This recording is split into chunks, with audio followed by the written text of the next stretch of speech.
হযরত আবু বকর সিদ্দিক রাদিয়াল্লাহু তাআলা আনহু বদরের জিহাদের পরে যখন ফিরে এসেছেন, ছেলে আব্দুল্লাহ তখনও কাফের ছিলেন। হযরত আবু বকরকে বলছেন, আব্বাজান, বদরের মাঠে জিহাদের মধ্যে যুদ্ধের ময়দানে কয়েকবার আপনারে পাইছিলাম তরবারির সামনে, কিন্তু আপনি আমার সম্মানিত পিতা, আমি আপনাকে কিছুই বলি নাই। হযরত আবু বকর বলেন, আমার ছেলে, বদরের মাঠে তোমার তরবারির সামনে কয়েকবার আমাকে পেয়েছো, কিছু বলো নাই।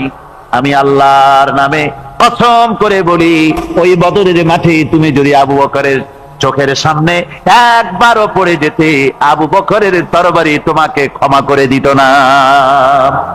যেহেতু আমি মুসলমান আর তুমি কাফের, তোমার সাথে স্নেহের সম্পর্ক হবে তখন যখন তুমি ইসলামের পূর্ণ অনুসারী হবে, আদর্শের অনুসারী হবে। আমার ভাইরা, এই জন্য সূরা তাওবার ভিতরে আল্লাহ রাব্বুল আলামিন বলেছেন, ইয়া আইয়ুহাল্লাযীনা আমানু লা তাত্তাখিযু আবাআকুম ওয়া ইখওয়ানাকুম আউলিয়া ইন ইসতাহাব্বুল কুফরা আলাল ঈমান। ও বিশ্বাসীরা, খবরদার, তোমরা তোমাদের বাপ হোক আর ভাই হোক বন্ধু বলে গ্রহণ করবে না এমত অবস্থায় যখন তারা ইমানের চাইতে কুফরিকে বেশি ভালোবাসে। যারা এই কোরআন দিয়ে, এই বিধান দিয়ে বিচার ফয়সালা করে না, তারা জালিম, তারা কাফের, তারা ফাসিক, যারা নাকি কোরআন দিয়ে বিচার ফয়সালা করে না। সুতরাং কোরআনের একটি রাত কায়েম করার জন্য চেষ্টা করতে হবে, সম্মিলিতভাবে চেষ্টা করতে হবে, যাতে করে সমাজে কোরআনের রাত কায়েম হয়ে যায়। শুধু তেলাওয়াতের মাধ্যমে নয়, বরং বাস্তবে কোরআনকে জমিনে প্রতিষ্ঠার জন্য সর্বাত্মক প্রচেষ্টা চালাতে হবে মুসলমানদেরকে। আমরা কি সেই প্রচেষ্টা চালাতে রাজি আছি? জোরে বলেন, রাজি আছি? আল্লাহ রাব্বুল আলামিন বলেন, আমি প্রত্যেক নবীর জন্য দুষ্কৃতকারীদেরকে দুশমন বানায় দিয়েছি, অর্থাৎ এই দুশমনি চলতে থাকবে। হঠাৎ করে ফেরেশতারা এসে জমিনে দিন কায়েম করে দিয়ে যাবেন, এজন্য সংগ্রাম করতে হবে, এজন্য কষ্ট করতে হবে। আর আল্লাহ পাক বলেন, নবীকে বলছেন, আপনাকে সাহায্য করার জন্য, সত্য পথ দেখাবার জন্য আর সাহায্য করার জন্য আমি আল্লাহ আপনার জন্য যথেষ্ট। যখন দিন কায়েমের জন্য সংগ্রামে মানুষ লিপ্ত হয়ে যাবে, আল্লাহ পাক বলেন, শত্রুদের হাতে অসহায় করে আমি তোমাদের ছেড়ে দেব না। ওয়া কানা হাক্কান আলাইনা নাসরুল মুমিনিন। মুমিনদের সাহায্য করা আমি আল্লাহর জন্য ওয়াজিব। মুমিনদের জন্য সাহায্য করা আল্লাহর কি হক। আল্লাহ বলেন, আমি মুমিনদেরকে সাহায্য করব, ভয় পাইও না। ওয়ালা তাহিনু ওয়ালা তাহজানু ওয়া আনতুমুল আলাউনা ইন কুনতুম মুমিনিন। কোনো ভয় নাই, কোনো চিন্তা নাই, যদি মুমিন হও আমি আল্লাহ তোমাদেরকে বিজয়ী করব। মুমিন হওয়া লাগবে, আর যদি মুমিন না হও তাহলে বার্মার মতো কাফেরের দেশ ভয় দেখাবে, ভয়ের চোটে চিত হয়ে পড়বা। বুঝলেন? ঈমান যদি থাকে, ঈমানের মজবুতি যদি থাকে, তাহলে মুসলমান লড়াই করে এসেছে, ইতিহাস দেখিয়ে এসেছে। সামান্য কয়েকজন মুসলমান, আল্লাহ বলেছেন 10 জন যদি হও 100-র উপরে আমি তোমাদেরকে জয়যুক্ত করব। সুবহানাল্লাহ। মুত্তাকি হতে হবে, সাবের হতে হবে। মুসলমান হলে তার তো ভয়ের কিছু নাই, সে লড়াই করে অস্ত্রের জোরে নয়, জনবলে সৈন্যদের শক্তির জোরে নয়, সে লড়াই করে আল্লাহ রহমতের উপরে ভরসা করে, ইমানের জোরে। কিসের জোরে? ইমানের জোরে। এই জন্য মুসলমানদের সাথে যারাই লড়াই করতে এসছে, মায়ের খাইয়া পলাইয়া কুল পায় নাই, মহাবীর দুর্বল সিংহের মতো পলাইছে। তাদের তার কারণ কি? যে ওদের চিন্তা হলো যে যদি মরি তো জাহান্নাম ছাড়া পথ নাই। আর মুসলমান সে মনে করছে যদি বাঁচি তো গাছি, আর যদি মরি শহীদ হয়ে যাবো, জান্নাতে চলে যাবো। কোথায় চলে যাবো? জান্নাতে চলে যাবো। আমার ভাইয়েরা, এজন্য বিশ্বকবি, কবি সম্রাট আল্লামা ইকবাল বলেছেন, বাতিল সে দবনে ওয়ালে আয়ে আসমান হি হাম, बातिल से दबने वाले आए आसमान ही हम, सो बर कर चुका है तू इम्तिहान हमारा। বাতিলের সামনে মাথা নত করার জাত আমরা না। এ আকাশ সাক্ষী, জমিন সাক্ষী, এ পৃথিবী সাক্ষী। মুসলমানেরা কখনো, ইমানদার মুসলমানেরা কখন কোন সময় তারা মাথা নত করে না। তারা সেই বীর জাতি। দস্ত দস্ত है दरिया भी न छोड़े हमने, दस्त दस्त है दरिया भी न छोड़े हमने, बहरे जुल्मत में दौड़ा দিয়ে ঘোড়ে हमने। আমরা সেই জাতি, প্রান্তর তো প্রান্তর। শ্রাবণের খরস্রোতা উত্তাল তরঙ্গমালা নদীর উপর থেকে ঘোড়া তাবড়িয়ে আমি নদীর অপর পারে ইসলামের পতাকা উড্ডীন করেছি, আমি সেই মুসলমান। সুতরাং আল্লাহ রাব্বুল আলামিন বলেন, ইয়া আইয়ুহাল্লাযীনা আমানু ইন তানসুরুল্লাহা ইয়ানসুরকুম। ও বিশ্বাসীরা, তোমরা যদি আল্লাহর মদদ করো, আল্লাহ তোমাদের মদদ করবেন। তোমরা আল্লাহর সাহায্য করো, আল্লাহ তোমাদের সাহায্য করবে। আল্লাহর কি সাহায্য করবেন আপনারা? আল্লাহ দান কম হয়েছে না চাউল কম হয়েছে? কি সাহায্য করবেন? আল্লাহর সাহায্য মানে ইসলামের সাহায্য। আপনি যদি ইসলামের সাহায্য করেন, আল্লাহ রাব্বুল আলামিন আপনাকে সাহায্য করবেন। আর সাহায্য এমন ভাবে করবেন, ইতিহাসে বহু কথা আছে, আমি সংক্ষেপ করে দিচ্ছি। বদরের প্রান্তরে মাত্র কয়জন মুসলমান, আল্লাহ পাক তাদেরকে কিভাবে জিতালেন। আল্লাহ পাকের ওই কবি বলতেছেন, ফেজায়ে বদরে পয়দা কুন ফেরেশতে তেরি নুসরত কো उतार सकते गर्दों से कतर अंदर कतर अभी। বদরের প্রান্তরে মুসলমানদের ঈমান ছিল, ওই ঈমান যদি তোমরা আনতে পারো, তাহলে আমি আল্লাহ রাব্বুল আলামিন কাতারে কাতারে ফেরেশতা তোমাদের জন্য অবতীর্ণ করে দিতে পারি। ধরে কোন সুবহানাল্লাহ। وقال الذين لا يرجون لقاءنا لولا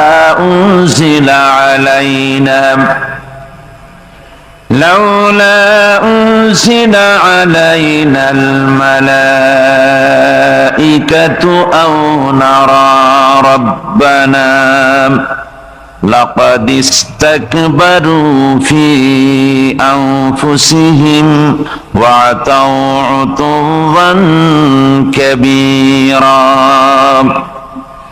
يوم يرون الملائكة لا بشرى يومئذ للمجرمين ويقولون حجرا محجورا صدق الله العظيم।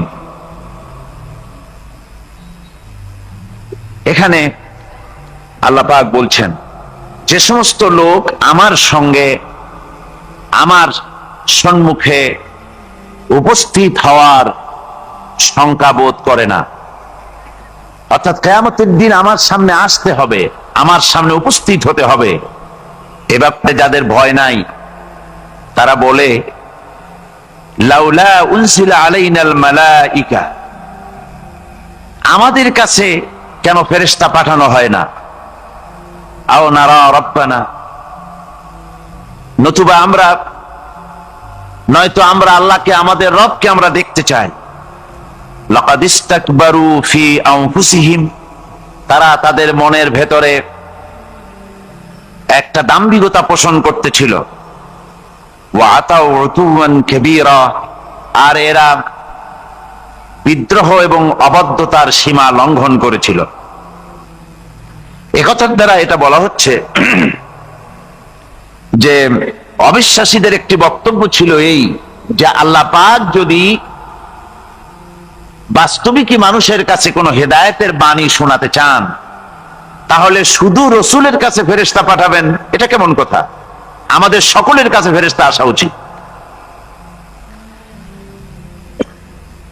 আর এই ফেরেশতারা প্রত্যেকের বাড়ি বাড়ি গিয়ে বলা উচিত যে তোমাদের আল্লাহর পক্ষ থেকে তোমাদের জন্য এই হেদায়েত। এরকম বাড়ি বাড়ি ফেরেশতা যাওয়া দরকার। অথবা বিরাট জনসমাবেশ করে সেখানে ফেরেশতারা দাঁড়ায় বক্তব্য রাখবে, আল্লাহর কথা বলবে যে আল্লাহর এই হেদায়েত এসেছে। আর এটা যদি না হয়, তাহলে রব যিনি, তিনি আসুন, তিনি আমাদের সামনে এসে কথা বলুন, আমরা রবকে দেখতে চাই। এইভাবে তারা বলতো। সূরা আনআমে আল্লাহ রাব্বুল আলামিন বলেছেন যে এইভাবে করে যখনই কোনো আয়াত নাজিল হতো তখন তারা বলতো ক্বালু লান নুমিনা হাত্তা নুতা মিসলা মা উতিয়া রাসূলুল্লাহ, আমরা ততক্ষণ পর্যন্ত এই সমস্ত কথা বিশ্বাস করব না যতক্ষণ পর্যন্ত রাসূলুল্লাহর কাছে যে জিনিস পাঠানো হয়েছে তা আমাদের কাছে পাঠানো না হবে। আর সেদিনে বাদশাহী হবে কেবলমাত্র রহমানেরই। ওয়া কানা ইয়াওমান আলাল কাফিরিনা আসীরা, আর সেই কিয়ামতের দিন, সেই সময়টা হবে কাফেরদের জন্য বড়ই কঠিন।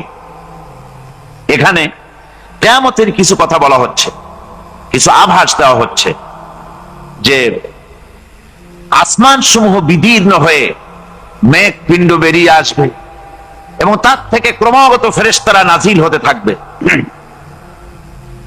আল্লাহর হাবিব বলেছেন কেউ যদি কিয়ামতের দৃশ্য দেখতে চায় সেজন্য সূরা ইজা শামসু কুবিরাত ওয়া ইজা সামাউ ফাতারাত, ইজা সামাউ শাক্কাত, এই সূরাগুলি যেন পড়ে, তাহলে কিয়ামতের দৃশ্য তার চোখের সামনে প্রতিভাত হবে। কিয়ামতের দৃশ্যটা আসলে কেমন হবে সেই সূরাগুলি তেলাওয়াত করলে সে বুঝতে পারবে। যেমন আল্লাহ পাক বলছেন ইজাস সামাউ ফাতারাত ওয়া ইযাল কাওয়াকিবু তাসারাত ওয়া ইযাল বিহারু ফুজ্জিরাত ওয়া ইযাল কুবুরু বুসিরাত, যখন আকাশসমূহ চূর্ণ বিচূর্ণ হয়ে যাবে আর তারকাসমূহ বিক্ষিপ্ত হয়ে পড়বে, সমুদ্র মহাসমুদ্রগুলি দীর্ণ বিদীর্ণ হয়ে যাবে, কবরগুলি সব উদ্গীরণ করে দেবে, তার মধ্যে যা আছে সে সবগুলি। আবার আল্লাহ পাক বলেন ইজাশ শামসু কুবিরাত ওয়া ইযান নুজুমুন কাদারাত ওয়া ইযাল জিবালু সুয়্যিরাত, সূর্য যখন ঢেকে যাবে, তারকাগুলি যখন বিপর্যস্ত হয়ে যাবে আর পাহাড়গুলি যখন চালিয়ে দেওয়া হবে, এই দৃশ্য তোমরা দেখতে পাবে। فَإِذَا النُّجُومُ طُمِسَتْ وَإِذَا السَّمَاءُ فُرِجَتْ وَإِذَا الْجِبَالُ نُسِفَتْ, সেদিন অবস্থা এমন হবে সমস্ত তারকাগুলি স্তিমিত হয়ে যাবে আর আকাশসমূহ দীর্ণ বিদীর্ণ হয়ে যাবে, আর দেখতে পাবে পাহাড়গুলি সমস্ত পাহাড়গুলিকে উড়িয়ে দেওয়া হবে। আবার অবস্থা আরো কি হবে فَإِذَا بَرِقَ الْبَصَرُ وَخَسَفَ الْقَمَرُ وَجُمِعَ الشَّمْسُ وَالْقَمَرُ, যখন চক্ষু বিস্ফারিত হয়ে যাবে মানুষের, চাঁদ আর সূর্য নিষ্প্রভ হয়ে যাবে, সব একাকার হয়ে যাবে, চন্দ্র এবং সূর্য তার অস্তিত্বকে হারিয়ে ফেলবে। শুধু তাই নয়, ওয়াহুমিলাতিল আরদু ওয়াল জিবালু ফাদুক্কাতা দাক্কাতাও ওয়াহিদা, জমিন ও পাহাড়গুলির মধ্যে সংঘর্ষ লাগিয়ে দেওয়া হবে আর তা এক ধাক্কায় জমিন এবং সমস্ত পাহাড়গুলি চূর্ণ বিচূর্ণ হয়ে যাবে। সুবহানাল্লাহি ওয়া বিহামদিহি। আল্লাহ রাব্বুল আলামিন বলছেন এইভাবে করে কিয়ামতের দৃশ্য, বিভীষিকাময় দৃশ্য তোমরা দেখতে পাবে। আর সেদিনের রাজত্বটা কার হবে? আল মুলকু ইয়াউমাইযিনিল হাক্কু লির-রাহমান, সেদিনের রাজত্ব হবে কেবলমাত্র রহমানের। অর্থাৎ যেসব কৃত্রিম বাদশাহী দেখে তোমাদের চোখে ধাঁধা লেগে গিয়েছে, তোমাদেরকে দুনিয়ার বাদশাহী দেখে তোমরা ধোঁকায় পড়ে গিয়েছো, এসব বাদশাহী কিছুই টিকবে না সেদিন। সেদিন শুধু বাদশাহী থাকবে একমাত্র আল্লাহ পাকের। কার থাকবে বাদশাহী? যারা বলেন কার? আল্লাহ রাব্বুল আলামিন যখন কিছুই থাকবে না ঘোষণা করবেন লিমানিল মুলকুল ইয়াউম লিল্লাহিল ওয়াহিদুল কাহ্হার, আজকে কার রাজত্ব? চারিদিক থেকে আওয়াজ আসতে থাকবে পরাক্রমশালী আল্লাহ রাব্বুল আলামিনের রাজত্ব আর কারো নয়। হাদিস শরীফে এসেছে, বুখারী মুসলিম শরীফের হাদিসে এসেছে, আল্লাহর নবী বলেন আল্লাহ রাব্বুল আলামিন তখন তার এক হাতে আকাশ মণ্ডলীকে ধারণ করবেন, আর এক হাতে জমিনকে ধারণ করবেন। আমার বন্ধুগণ, একজন বুজুর্গ ব্যক্তি তিনি পথ দিয়ে যাচ্ছিলেন, তো সে পথে এক সুন্দরী যুবতী মেয়েকে দেখে সেই যুবতী মেয়ের দিকে এই বুজুর্গ ব্যক্তি এক নজরে তাকায় আছে। তখন এই ঘটনাটাকে কবি এভাবে লিখতেছেন সাজায়: একদা সুখদায়ক প্রমোদা বদন, দর্শন করি বম ঝরিল নয়ন, হেসে কহে সে রূপসী সবিস্ময় মন, কহ দেখি মহাশয় কহ কি কারণ, বিষয় বিরাগী তুমি ভুবনে প্রচার, কি হেতু জন্মিল তব মানস বিকার, সামান্য ললনা রূপ করি দর্শন, উচিত না হয় তব অশ্রু বরিশন। বুজুর্গ ব্যক্তি ওই মহিলার দিকে তাকিয়ে তাকিয়ে কাঁদতেছেন। সুন্দরী মহিলা বলেন, আল্লাহর বুজুর্গ বান্দা, আপনি এলাকার ভিতরে বুজুর্গ এবং পীর হিসাবে, বুজুর্গ ব্যক্তি হিসাবে আপনি বিখ্যাত। আজকে আমাকে এখানে দেখে আপনি আমার দিকে তাকায় আমার রূপ উপভোগ করতেছেন আর কাঁদতেছেন। আপনার মতো সংসার বিরাগী মানুষ আমার মতো একটা সুন্দরী মেয়েকে দেখে ভাবে কাঁদা ঠিক না। বুজুর্গ ব্যক্তি বলছেন, হেসে কহিলাম বালে করহ শ্রবণ, নেত্র ঝরে তবু হেতু ভেব না এমন, যে শিল্পী রচিল ওই সুধাংশু বদন, তাহার তরে ঝরে নেত্র নয়নে জীবন। ও আল্লাহর বান্দি, আমি তোমাকে দেখি কান্দি না, আমার চোখে পানি বেরিয়ে গেছে। তোমারে দেখে আমি মনে মনে ভাবলাম, এত সুন্দর করে যিনি মানুষ বানিয়েছেন, না জানি ওই আল্লাহ রব্বুল আলামিন কত বড় সুন্দর। আমার ভাইরা, সুতরাং চোখ থাকতে ওরা আল্লাহ রাব্বুল আলামিনের কুদরত ওরা দেখে নাই, কান থাকতে কোরআনের আওয়াজ ওদের কানের মধ্যে ঢোকে নাই, বিবেক থাকতে আল্লাহর দ্বীনকে বুঝতে পারে নাই, চিন্তা করতে পারে নাই। আল্লাহ রাব্বুল আলামিন বলেন, উলাইকা কাল্লানাম, এরা হলো চতুষ্পদ জানোয়ার, বালহুম আদাল, শুধু জানোয়ার না, জানোয়ারের চাইতেও নিকৃষ্ট। এমনই জানোয়ার, আল্লাহ বলেন শুধু জানোয়ার না, জানোয়ারের মতো শুধু খায় জনমের মতো। ওয়াল্লাযীনা কাফারু ইয়াতামাত্তাউনা ওয়া ইয়াকুলুনা কামা তাকুলুল আনআম, এই কাফেরগুলির কাম শুধু ফুর্তি করা, গান বাজনা, নাটক, গল্প, এই সব কাজ তাদের। নামাজ নাই, রোজা নাই, আল্লাহ চিন্তা নাই, তাহাজ্জুদ নাই, পরহেজগারি নাই, শুধু গান আর নাচ। আনতুম তাফাক্কাহুন, আমি যদি ইচ্ছে করি তোমার জমিনের সমস্ত ফসলটাকে আমি সম্পূর্ণ কুটায় পরিণত করে দিতে পারি, তুষে পরিণত করে দিতে পারি। পারেন না? ধানের ভিতরে আল্লাহ যদি চাউল না দেন তাহলে সব তুষ হয়ে যাবে না? তখন কি করবেন আপনারা? কি করবেন? কোন বাংলাদেশ তখন হরতালের দেশ। যখন আপনি দেখলেন যে জমিনে ধানে এবার সব তুষ হইছে, তখন আল্লাহর বিরুদ্ধে হরতাল করো, লাভ হবে? কিছু লাভ হবে? আল্লাহর বিরুদ্ধে আপনারা অনশন ধর্মঘট করেন, লাভ হবে কিছু?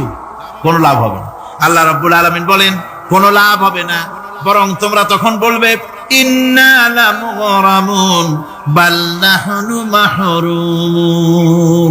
কপালে তখন আঘাত করবে, পরাঘাত করতে থাকবে আর বলবে যে আরে কপাল পোড়া হয়ে গেলাম, হতভাগ্য হয়ে গেলাম, বঞ্চিত হয়ে গেলাম, আল্লাহর রহমত থেকে সর্বনাশ হয়ে গেল। তখন কপালে আঘাত করা ছাড়া আর কিছুই করতে পারবে না। আল্লাহর বিরুদ্ধে মিছিল চলে না, সমাবেশ চলে না, বিক্ষোভ চলে না, হরতাল চলে না। মহান আল্লাহ রাব্বুল আলামিন বলছে, দেখো এইভাবে করে তোমার ফসলের ব্যবস্থা আমি আল্লাহ করেছি। আমি রহমান, আমি আল্লাহ পাক। কি এমন রহমান? আজ জমিনের ফসল বৃদ্ধির জন্য ইউরিয়া, সুপার সালফেট, সালফার সারের ব্যবস্থা হয়েছে, নানান জাতের সারের ব্যবস্থা হয়েছে। যখন এই সার মানুষ তৈরি করতে শেখে নাই, আবহমান কাল থেকে এই জমিনের জন্য সারের ব্যবস্থা কে করেছেন? জোরে কোন? আল্লাহ পাক বলেন আমিন আয়াতিহি আইয়ুরিকুমুল বারকা খাওফাও ওয়া তামআ। আমার অসংখ্য নিদর্শনাবলীর মধ্যে এটাও একটি নিদর্শন, যে আকাশে বিদ্যুৎ চমকে মেঘের গর্জন হয়। এই যে বিদ্যুৎ চমকে গর্জন হয়, এর মধ্যে রয়েছে মানুষের জন্য ভীতি এবং আশা। তারা ভয় পায়, আর এর মধ্যে আশাও রয়েছে। আশাটা কি? আশা হচ্ছে এই যে বিদ্যুৎ যে বছর যত বেশি চমকায় মেঘে, সে বছর জমিনে ফসল তত বেশি বাড়ে। কৃষিবিদরা বলেছেন বিদ্যুৎ যত বেশি চমকায় জমিনের ফসল তত বেশি বাড়ে। সুবহানাল্লাহ বিহামদিহি। এর একটা সিস্টেম আছে, সেই সিস্টেম অনুযায়ী আল্লাহ জমিনে ফসল বাড়ায় দিলেন। আল্লাহ ফসল দিলেন। এবার আপনার আল্লাহ পাক বলছেন, দেখো ফসল দিলাম, ধান হলো, চাউল হলো, মাছ হলো, গোশ হলো, সব হয়ে গেছে, এখন তুমি খাবে।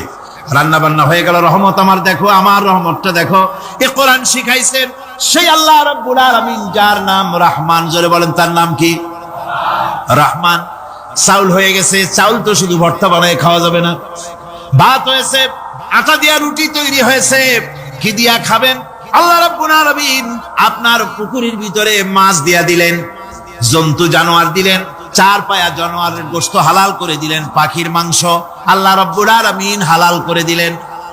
এখন মাছ হলো, গোশ হলো। মাছ আর গোশ সিদ্ধ করে খাওয়া যাবে? জোরে বলেন, যাবে? যাবে না। তার গন্ধ নষ্ট করতে হবে আর সুঘ্রাণ সৃষ্টি করতে হবে। এই গন্ধ নষ্ট করে সুঘ্রাণ সৃষ্টি করার জন্য লবঙ্গ তৈরি করলেন কে? কথা কন না কেন? এলাচি কার? দারচিনি কার?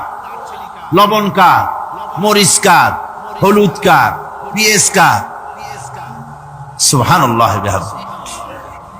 এত নিয়ামত আল্লাহ রাব্বুল আলামিন বলেন, ওয়া ইন তাউদ্দু নি'মাতাল্লাহি লা তুহসুহা। আমার নিয়ামত গণনা করে করে আমার নিয়ামত গুণে শেষ করতে পারবে না, এত নিয়ামত আমি দান করেছি। এরপরে তরি তরকারি হলো, মাছ গোশ খেতে খেতে অস্থির হয়ে যাবে। তারপরে তরি তরকারি দিলাম, শাক সবজি দিলাম, সবকিছু আমি আল্লাহ রাব্বুল আলামিন দিয়েছি। আমার নাম রহমান, তোমার সমস্ত প্রয়োজন আমি দিয়েছি, মিটাই দিয়েছি। এবার তরি তরকারি হলো, আর মানুষ তরি তরকারি খাইলো, আল্লাহ শুকর আদায় করলো না। শুকর আদায় করে? করে না। এত সুন্দর মজার কদু, সেই কদু খায়, আর কদু খাইয়া মোসে তাও মারে, আর বলে স্বাদের লাউ বানাইলো বইরে। আল্লাহ শুকর আদায় করে, আল্লাহ নিয়ামতের শুকরিয়া আদায় করে। পৃথিবীর বুকে এমন কোন বিচরণশীল জীব নাই যে জীবের রিস্কের দায়িত্ব আমি আল্লাহ গ্রহণ করি নাই। সমস্ত রিস্কের দায়িত্ব কে নিয়েছেন? চিল্লায় এখন আল্লাহ সুবহানাহু ওয়া তাআলা।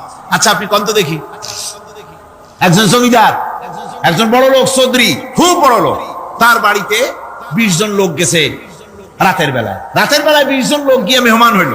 মেহমান হইয়া তারা বলতেছে, সাহেব আমরা তো মেহমান, আমি এক একজন এক এক রকমের খাবার চাইলো।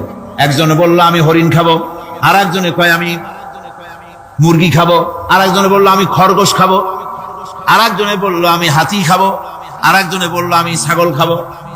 20 জন মানুষে 20 রকমের খাবার চাইলো।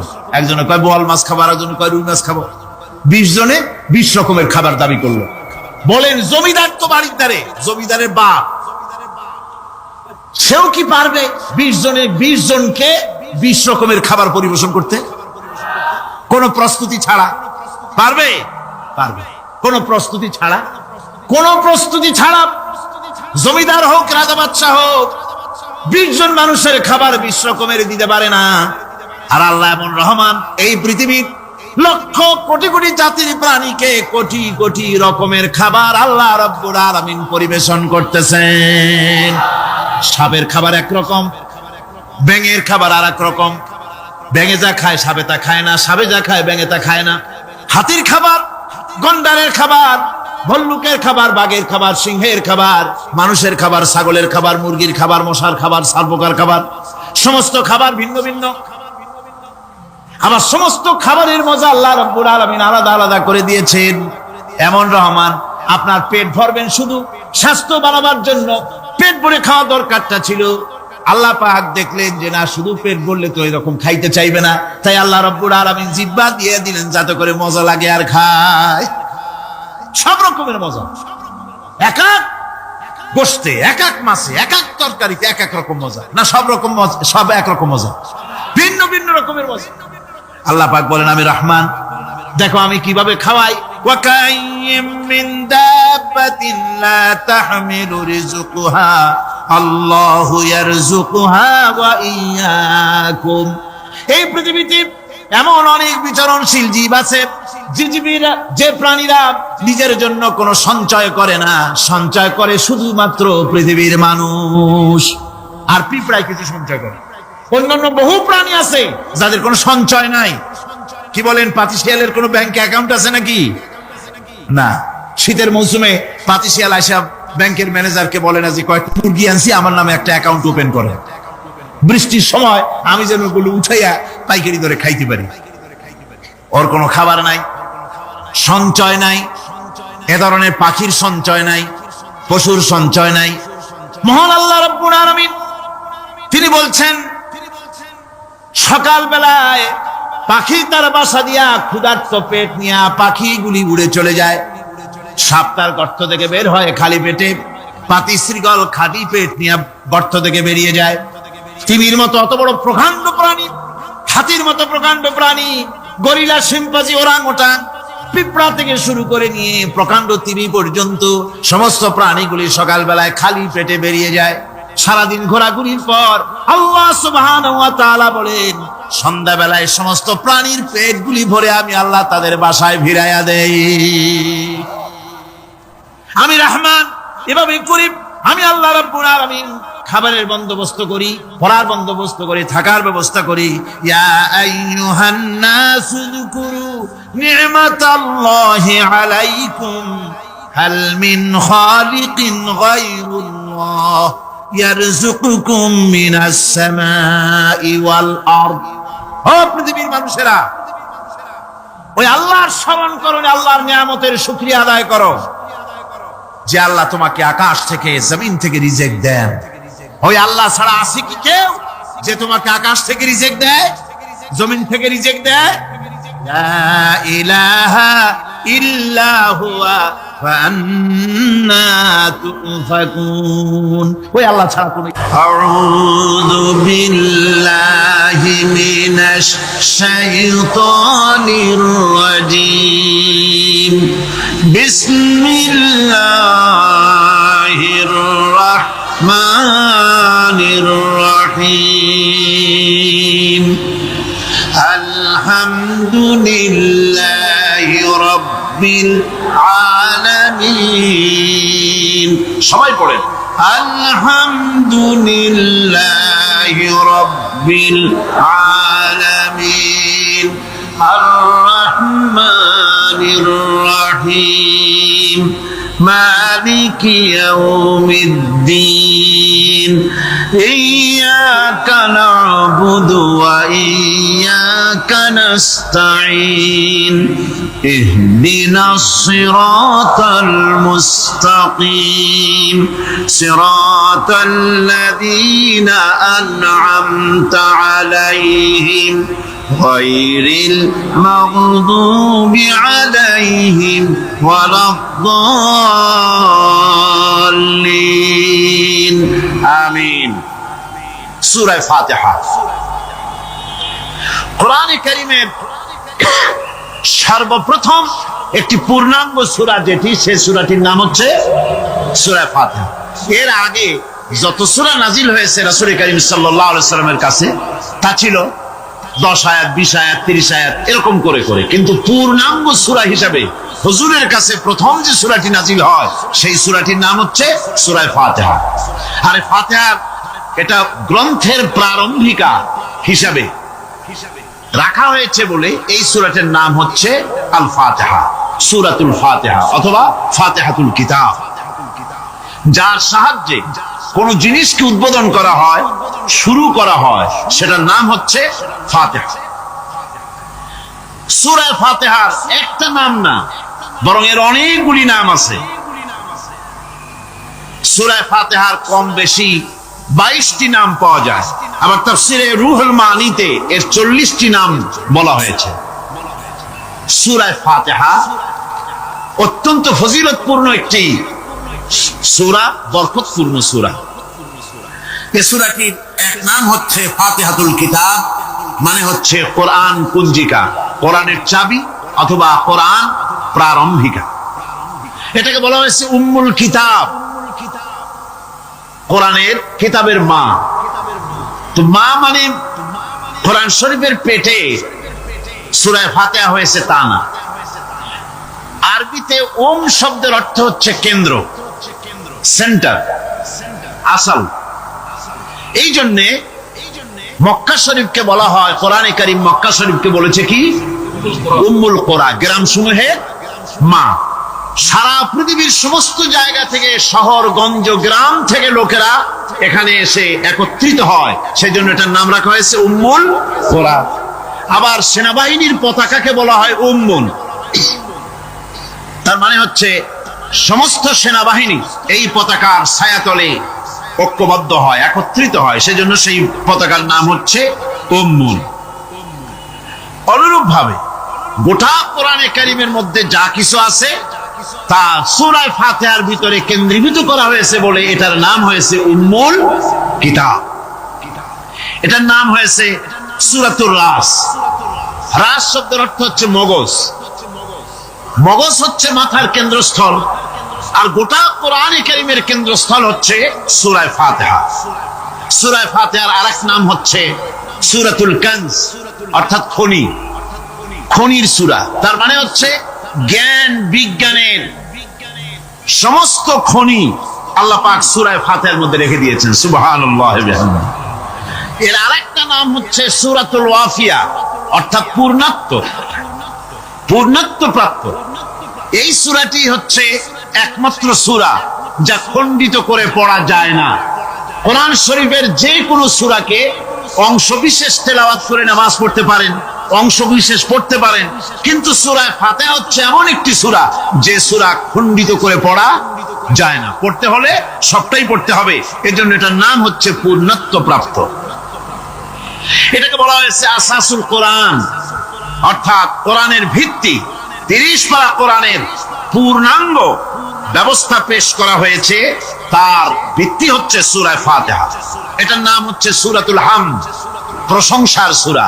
যেহেতু সূরা ফাতিহায় আল্লাহর প্রশংসা দিয়ে ভরা, এই জন্য এটার নাম হচ্ছে সূরাতুল ফাতিহা। এর আরেকটি নাম হচ্ছে সূরাতুশ শুকর, শুকর করা, কৃতজ্ঞতা প্রকাশ করার সূরা।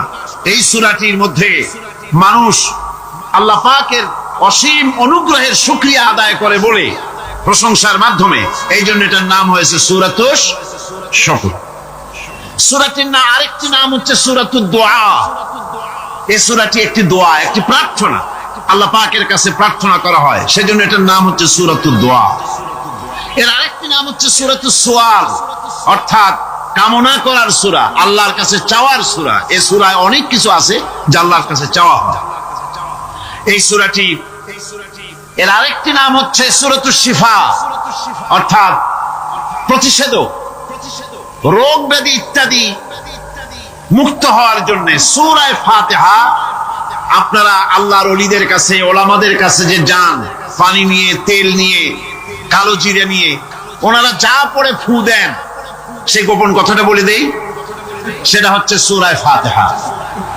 সূরা ফাতিহা কোন কিতাবে মুফাসসিরিন ইকরাম লিখেছেন, মুহাদ্দিসিনরা লিখেছেন যে দুরারোগ্য ব্যাধি, কোন ওষুধ ভালো হচ্ছে না, প্রতিদিন 40 বার করে সূরা ফাতিহা পড়ে পানিতে দম করে ফজরের পরে 41 দিন যদি এভাবে সেবন করে, সেই দম করা পানি দুরারোগ্য ব্যাধি আল্লাহ পাক ভালো করে দিবেন। সুবহানাল্লাহ ওয়া বিহামদিহি। এটা হচ্ছে সূরাতুশ শিফা। এটাকে বলা হয় সূরাতুস সালাত। নামাজ হবেই না সূরা ফাতিহা ছাড়া, নামাজ সূরা ফাতিহা ছাড়া হবে না। এই জন্য লা সালাতা লিমান লাম ইয়াকরা বিফাতিহাতিল কিতাব, হাদিস শরীফে এসেছে সূরা ফাতিহা ছাড়া নামাজ শুদ্ধ হবে না, নামাজ জায়েজ হবে না। সেই জন্য এটার নাম হচ্ছে সূরাতুস সালাত। কোরআনে কারীমের এই সূরাটি, এটাকে হযরত পীর সাহেব কেবলা একটি আয়াত তেলাওয়াত করে বলেছেন সাবউল মাসানি।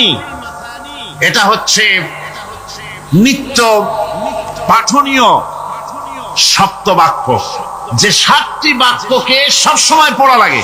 তার মানে হচ্ছে যে ব্যক্তি নামাজ পড়ে 5 ওয়াক্ত, 24 ঘন্টার ভিতরে সূরা ফাতিহা একেবারে কম করেও যদি হয়, তাহলে 40 বার এই সূরা 24 ঘন্টায় নামাজি ব্যক্তিকে পড়তে হয়। এই জন্য সবসময় পাঠনীয় এই সূরাটি। সূরাটি মোট অক্ষর সংখ্যা হচ্ছে 113, শব্দ সংখ্যা হচ্ছে 25টি। এটি হচ্ছে সূরা ফাতিহা। একটি রুকু, 7টি আয়াত। নাজিলের অবতীর্ণ হওয়ার স্থান হচ্ছে মক্কা আল মুকাররমা। রাসূল করিম সাল্লাল্লাহু আলাইহি ওয়াসাল্লামের মক্কি জিন্দেগিতে সূরাটি অবতীর্ণ হয়। শুরু হচ্ছে সূরা ফাতিহা। আলহামদুলিল্লাহি রাব্বিল আলামিন। সূরা ফাতিহা আমি বলি এটি যেন একটি অভিনন্দন পত্র। এটি কি? অভিনন্দন পত্র। বান্দা দিচ্ছে তার রবকে, রবের ভাষায় শেখানো অভিনন্দন পত্র বান্দা তার রবকে প্রকাশ করছেন, দিচ্ছেন। অভিনন্দন পত্রে 3টা জিনিস থাকে, আপনারা লক্ষ্য করে শুনলে বুঝতে পারবেন ইনশাআল্লাহ। একবার ভাবুন যে কত বড় কথা, 30 পারা কোরআনের মধ্যে যা আছে তার সবটা আল্লাহ পাক তার সারাংশ সূরা ফাতিহায় ঢুকাইছেন। তাহলে এটা জিনিসটা কি এটা বুঝতে হবে, এবং সেই ধরনের অন্তর নিয়ে, মন নিয়ে বসতে হবে আর বুঝতে চেষ্টা করতে হবে। আমি ধীরে ধীরে আপনাদের সামনে পেশ করব ইনশাআল্লাহ, বিইজনিল্লাহ, বিমাশিয়াতিল্লাহ, বিফদলিল্লাহ। সূরা ফাতিহার মধ্যে আমি বলেছি এটা একটি অভিনন্দন পত্রের মতো। কিরকম? অভিনন্দন পত্রে 3টা জিনিস থাকে। কয়টা জিনিস থাকে? 3টা। প্রথমে থাকে প্রশংসা। অভিনন্দন পত্রে প্রথমে কি থাকে? প্রশংসা। 2 নম্বরে থাকে পরিচয়। 3 নম্বরে থাকে দাবি। 3 নম্বরে থাকে দাবি। প্রথমেই দাবি করা হয় না, এটা ঠিক না। প্রথমেই প্রশংসা। সমস্ত অভিনন্দন পত্র আপনারা দেখবেন, মন্ত্রী আসুক, প্রেসিডেন্ট আসুক, অভিনন্দন পত্র পেশ করা হয়, সুন্দর ভাষায় লেখে, হে সংগ্রামী জননায়ক, গরিবের বন্ধু, জাতির কিছু একটা, এইভাবে করে বহুত প্রশংসা করে তারপরে তার নাম খুঁজে পাওয়াই মুশকিল প্রশংসার ঠেলায়। আপনার আগমনী বার্তায় আমাদের এই চট্টগ্রামের আকাশ বাতাস মুখরিত, আবাল বৃদ্ধ বনিতা আনন্দে উদ্বেলিত, কে কি করবে দিশে করতে পারছে না, এরকম প্রশংসা। এই প্রশংসা দিয়ে তারপরে বলে আমরা চট্টগ্রাম কলেজের কর্তৃপক্ষ, আমাদের বেলা নাই, টিন নাই, চাল নাই, ইট নাই, সিমেন্ট নাই, আমাদের এগুলি দাবি। তাহলে প্রথমে গেল প্রশংসা, 2 নম্বরে পরিচয়, 3 নম্বরে দাবি। মূলত এই ভদ্রতা প্রথমে কেউ বলে না, মন্ত্রী সাহেব চিটাগংয়ে আসছেন তো, আমাদের দাবি না মিটাইয়া ঠ্যাং আস্ত নিয়ে ঢাকা ফিরতে পারবেন না, এরকম বলে নাকি? এরকম বললে কিছুই পাওয়া যাবে না। মূলত এই যে ভদ্রতা, এই শালীনতা, এই শিষ্টাচার শিক্ষা দিয়েছে আল কোরআন। সুবহানাল্লাহ। বান্দাকে কিছু চাইতে হবে, আর চাওয়াটা শিখাইছেন কে? আল্লাহ। কে শিখিয়েছেন? বান্দাকে একটা বড় জিনিস চাইতে হবে, একটা বড় জিনিস চাইতে হবে আল্লাহর কাছে। সে চাওয়াটা কি সেটাও আল্লাহ শিখিয়েছেন। যেহেতু আমরা তো জানি না, বুঝি না, আল্লাহ আমাদের কত মেহেরবান, তার কত দয়া, আমাদের শিখাই দিচ্ছেন কেমনে প্রশংসা করতে হবে, কেমনে পরিচয় দিতে হবে, আর কেমনে দাবি করতে হবে। 3টি জিনিস সূরা ফাতিহার মধ্যে আল্লাহ পাক ঢুকিয়ে দিয়েছেন। সুবহানাল্লাহ। সুতরাং বলা হচ্ছে, আল্লাহ পাক বলছেন আলহামদুলিল্লাহি রাব্বিল আলামিন। সমস্ত প্রশংসা, যাবতীয় প্রশংসা সবকিছু আল্লাহ পাকের জন্য, যিনি রব্বুল আলামিন, যিনি বহু জগতের, অসংখ্য জগতের, যিনি পালনেওয়ালা, তার জন্যই সমস্ত প্রশংসা। এখন হামদ হচ্ছে প্রশংসা, এর অর্থ হচ্ছে সুন্দরের প্রশংসা। অসুন্দরের কিন্তু কোনো হামদ হয় না, অসুন্দরের হামদ হয় না। হামদ হয় কার? সুন্দরের। সুন্দরের হামদ হয়, প্রশংসা হয়। এই জন্য প্রশংসা করতে হবে আল্লাহ পাক। কোন ফাসিকের প্রশংসা যদি করা হয়, আল্লাহ পাক নারাজ হয়ে যান। আল্লাহ পাকের আরশ গোসায় থরথর করে কাঁপতে থাকে। প্রশংসা হবে কেবলমাত্র কার? আল্লাহ পাক।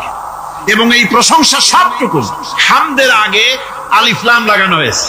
এটা হচ্ছে জিন্স জিন্স বা ইস্তেকরার, অর্থাৎ সমস্ত বস্তুকে বোঝাবার জন্য আল শব্দকে ব্যবহার করেছে। আলহামদু, সমস্ত প্রশংসা সেই আল্লাহ পাকের, যিনি তামাম জাহানকে সৃষ্টি করেছেন এবং প্রতিপালন করেছেন। আল্লাহ রাব্বুল আলামিন বলেন, আমরা শুরু করছি সূরা ফাতিহা। অভিনন্দন পত্র দিচ্ছি, কারে দিচ্ছি? আল্লাহ পাককে দিচ্ছি। সেখানেও ভাষা দিয়ে রব্বুল আলামিন বলেন, প্রশংসা করো আলহামদুলিল্লাহি রাব্বিল আলামিন। সমস্ত প্রশংসা আল্লাহ পাকের, যিনি হচ্ছেন রব। যিনি কি? রব। এখন এই রব শব্দের বাংলা অর্থ করা হয় প্রভু, লালনকারী, প্রতিপালনকারী, কিন্তু এই অর্থ যথেষ্ট নয়। কোরআনে কারিমে যে রব বলা হয়েছে তার অর্থ হচ্ছে, তার অর্থ ব্যাপক, অনেক বিশাল এর অর্থ। এর রব কাকে বলে আমি রবের সমস্ত ব্যাখ্যা করতে পারবো না, তবে অল্প কথায় এমন ভাবে বলতে চেষ্টা করব যাতে করে আপনাদের বুঝে আসবে ইনশাআল্লাহ। আমরা বলি ইনশাআল্লাহ। এখন আপনারা যদি আমাকে প্রশ্ন করেন যে অত কথা বুঝি না, এক লাইনে এক বাক্যে বুঝায় দেন রব কাকে বলে, তাহলে আমি কথাটা এইভাবে বলবো, যাহার যখন যে জিনিসে যতটুকু প্রয়োজন তাহাকে তখন সেই জিনিস ফরিয়াদ করার আগে যিনি পৌঁছে দেন তার নাম হচ্ছে রব। এ রব হচ্ছে তার মধ্যে রুবুবিয়তের সম্পূর্ণ কোয়ালিটিতে ভর্তি। আল্লাহ পাকের মধ্যে রুবুবিয়তের কোয়ালিটি। রব শুধু সৃষ্টি করেই ছেড়ে দেন না, প্রতিপালন করেন, পূর্ণতায় পৌঁছে দেন। সুবহানাল্লাহ বলতে ইচ্ছে করে না ভাইরা? দেখেন আল্লাহ রাব্বুল আলামিন এমন রব, বাংলাদেশের কুকুর আর আমেরিকা ইউরোপের শীত প্রধান দেশের কুকুর একরকম নয়। আমাদের দেশের পশু ইউরোপ আমেরিকা শীত প্রধান দেশের পশু একরকম নয়। তার কারণ হলো আমাদের দেশে শীত কম, নাতিশীতোষ্ণ অঞ্চলের মধ্যে খানিকটা পড়ে যায়। এখানে পশুদের গায়ে কম পশম থাকলে কোনো অসুবিধা নাই। ভেড়া, ঘোড়া, কুকুর, বন্য প্রাণীকে কেউ তো কম্বল দেয় না, ল্যাপ দেয় না, রাজাই দেয় না, খাতা দেয় না, চাদর দেয় না। আল্লাহ রাব্বুল আলামিন তিনি এমন রব, শীত প্রধান দেশের পশুদের গায়ে পশম দিয়া চিরস্থায়ী কম্বল জড়ায় দিয়েছেন। এটা হচ্ছে রব। প্রতিপালনের পদ্ধতি কি সুন্দর করে তিনি প্রতিপালন করছেন, কি সুন্দর করে তিনি পশু পক্ষীগুলিকে তাদের আহার জোগাড় করছেন, প্রতিপালন করছেন। তিনি রব, মানুষকে সৃষ্টি করেছেন, আমাদেরকে সৃষ্টি করেছেন, সব প্রয়োজন মিটাইছেন। সুবহানাল্লাহ ওয়া বিহামদিহি, সকল প্রয়োজন মিটিয়েছেন, একটা জিনিস বাদ রাখেন। কোরআন হচ্ছে আল্লাহ পাকের দেওয়া এক মহান বিধান, যে কোরআনের কারণে আল্লাহ পাক আমাদেরকে হেদায়েত দান করেছেন। সুতরাং এই কোরআন হচ্ছে, কোরআনের মধ্যে যা আছে, গোটা কোরআনে যা আছে সব সূরা ফাতিহায় আছে। সুবহানাল্লাহ ওয়া বিহামদিহি। আল্লাহ পাক বলছেন আলহামদুলিল্লাহি রাব্বিল আলামিন। মুহাব্বতের সাথে পড়েন সবাই, আলহামদুলিল্লাহি রাব্বিল আলামিন। সমস্ত প্রশংসা, যাবতীয় প্রশংসা সে আল্লাহ পাকের, যিনি তামাম জাহানের পালনেওয়ালা রব। আল্লাহ পাক তার কাছে যখন বান্দা আলহামদুলিল্লাহি রাব্বিল আলামিন বলে, তখন প্রশ্ন হয়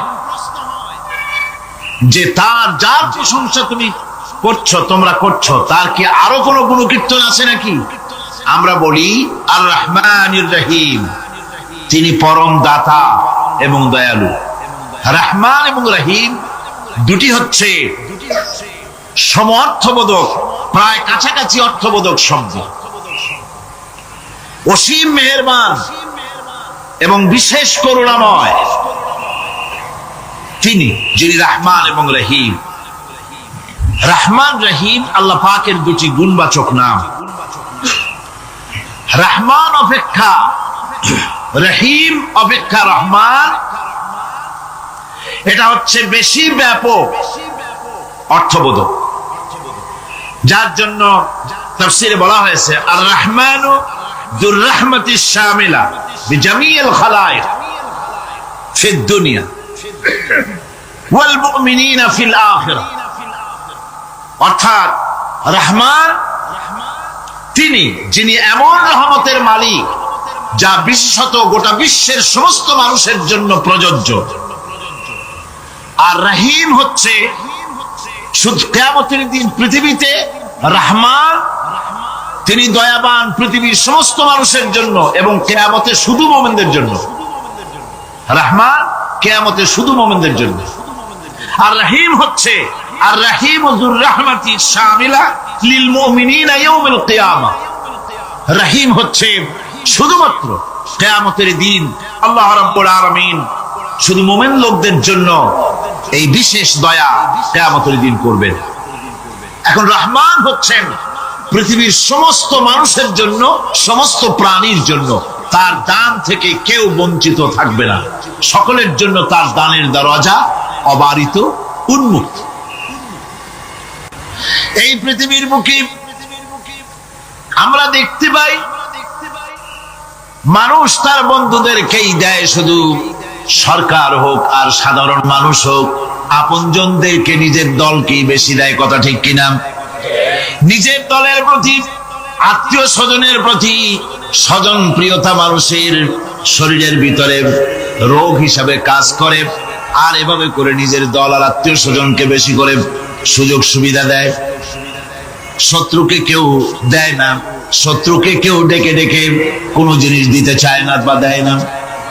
আল্লাহ রাব্বুল আলামিন এমন রহমান, এমন দয়াবান, এমন মেহেরবান, যারা তার ইবাদত করে, যারা তাকে স্বীকার করে, আল্লাহ বলে তাকে যারা সেজদা দেয়, আল্লাহ পাক তাদেরকেও দেন।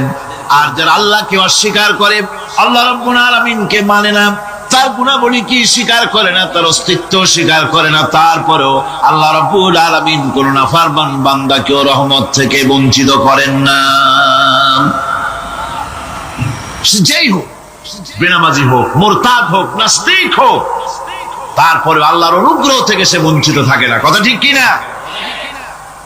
বরং এটাই আমরা দেখি, নামাজি দিনদার পরেজগার মানুষ তার বরং কম থাকে, সে বরং কম পায়।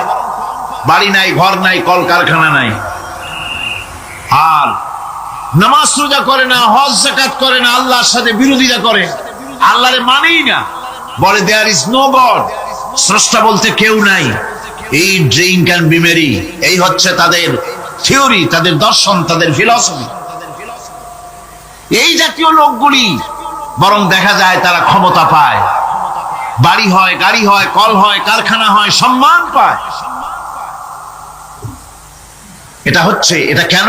এর কারণ হচ্ছে আল্লাহ রাব্বুল আলামিন এই পৃথিবীর কোনো মূল্য দেন না।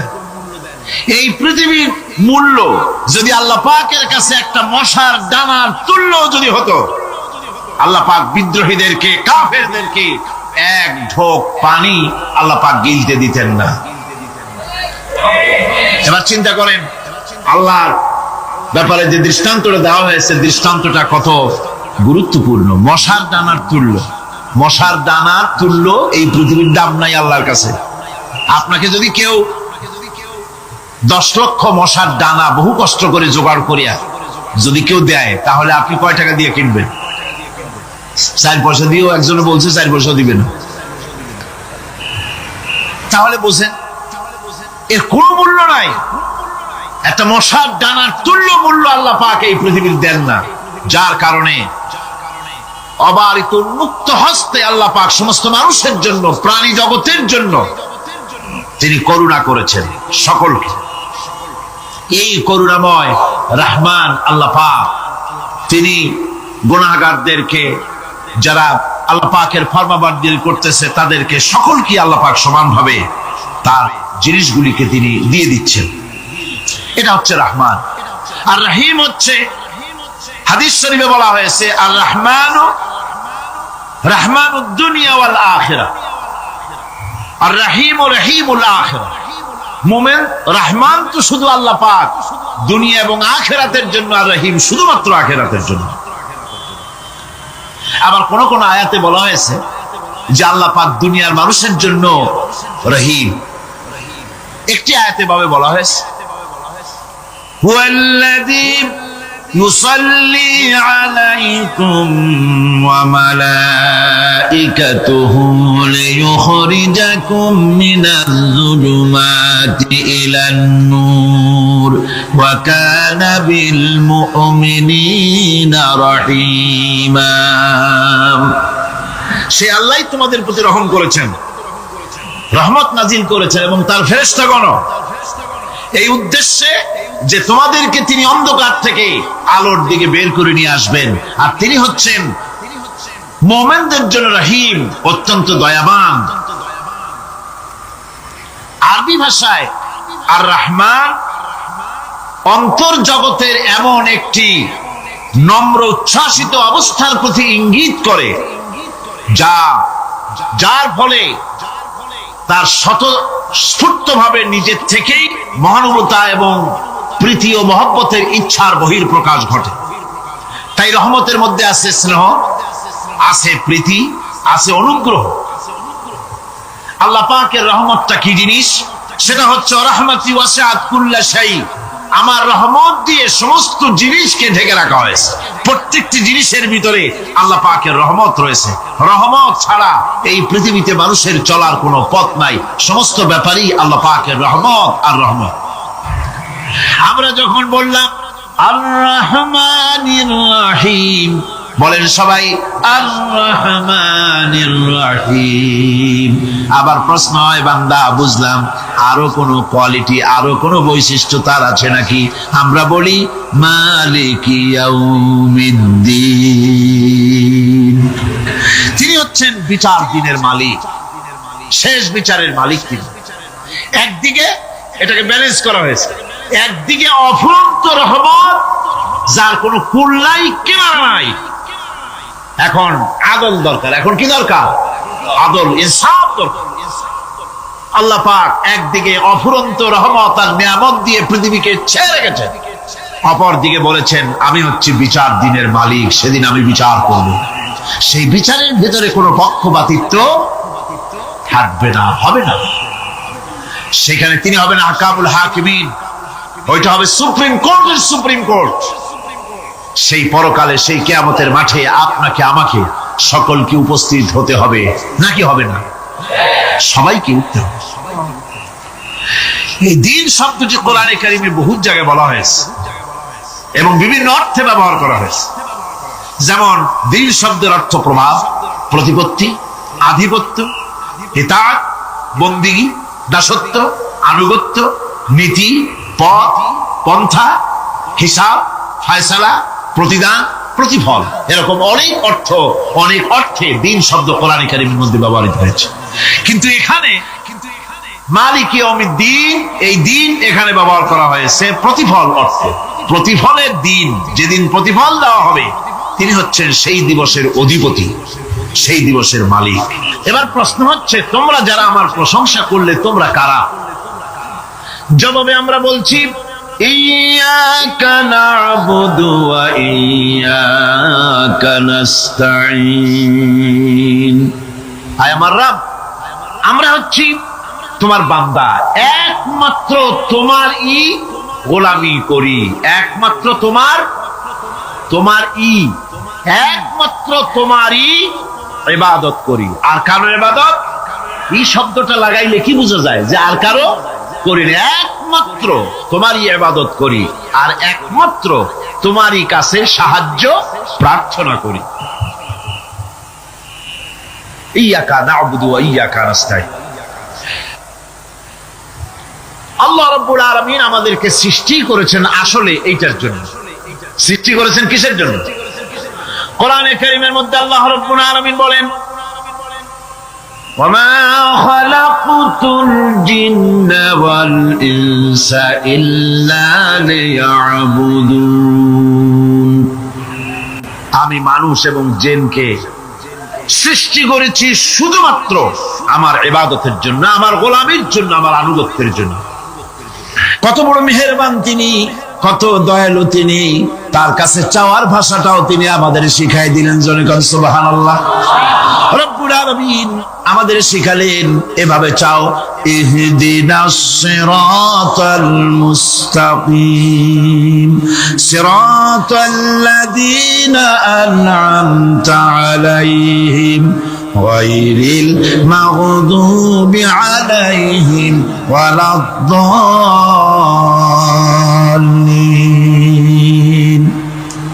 হায় আল্লাহ, ইহদিনাস সিরাতাল মুস্তাকিম, একটা রাস্তা চাই, সহজ সরল সঠিক একটি পথ চাই তোমার কাছে। সেই পথটা চাই যে পথ হচ্ছে নিয়ামত প্রাপ্তদের, অভিশপ্ত এবং পথভ্রষ্টদের পথ নয়। যে পথ নিয়ামত প্রাপ্তদের, ওই ধরনের একটা পথ আমরা চাই। পথ দেখাবার মালিককে কোরআনে কারীম বলছে, আল্লাহ রাব্বুল আলামিন বলেন, ওয়া আলাল্লাহি কাসদুস সাবিলি ওয়া মিনহা জাইরুন ওয়ালাউ শাআ লাহাদাকুম আজমাইন। ওয়া আলাল্লাহি কাসদুস সাবিল, সোজা রাস্তা বলে দেওয়ার দায়িত্ব আমি আল্লাহ। সোজা রাস্তা বলে দেওয়ার দায়িত্ব কার? তিনি বলছেন বলার দায়িত্ব আমার, সোজা রাস্তাটা আমি বলে দেব। আল্লাহ রাব্বুল আলামিনের কাছে বান্দা যখন রাস্তার দাবি করলো, সোজা পথ চাই, সহজ পথ একটা তোমার কাছে চাই, রব্বুল আলামিন সূরা ফাতিহার 7টা আয়াতের এই অভিনন্দন পত্রের জবাবে 30 পারা কোরআন শরীফ আল্লাহ পাক বান্দারে দান করে দিলেন। জবাবে বলে দিলেন, ওয়ানি'বুদুনি হাযা সিরাতুম মুস্তাকিম। সোজা রাস্তাটা হলো আমার আনুগত্য, আমার গোলামি, আমার দাসত্ব, এটাই হলো সোজা রাস্তা। এই সোজা রাস্তাটা আমি বলবো। রাস্তা তো অনেক হতে পারে, কিন্তু সোজা রাস্তা বলে দেওয়ার দায়িত্ব কার? আল্লাহ পাক। আলহামদুলিল্লাহ, আলহামদুলিল্লাহ, আল্লাহ পাকের শুকরিয়া আদায় করছি। আল্লাহ পাক আমাদেরকে কোরআন শোনার তৌফিক দান করেছেন, আলহামদুলিল্লাহ। আচ্ছা আপনারা বলেন তো, জিন, দুষ্ট জিন আর ভূত প্রেতে যদি আসর করে, তাহলে কোরআন শরীফের কোন আয়াত পড়তে হয়? জি, ওলামারা বলেন না, আয়াতুল কুরসি কোনটা পড়তে হয়? বলেন কোনটা? চট্টগ্রাম তাফসীর মাহফিল উপলক্ষেও কিছুটা ভূত প্রেতের আসর হয়েছে।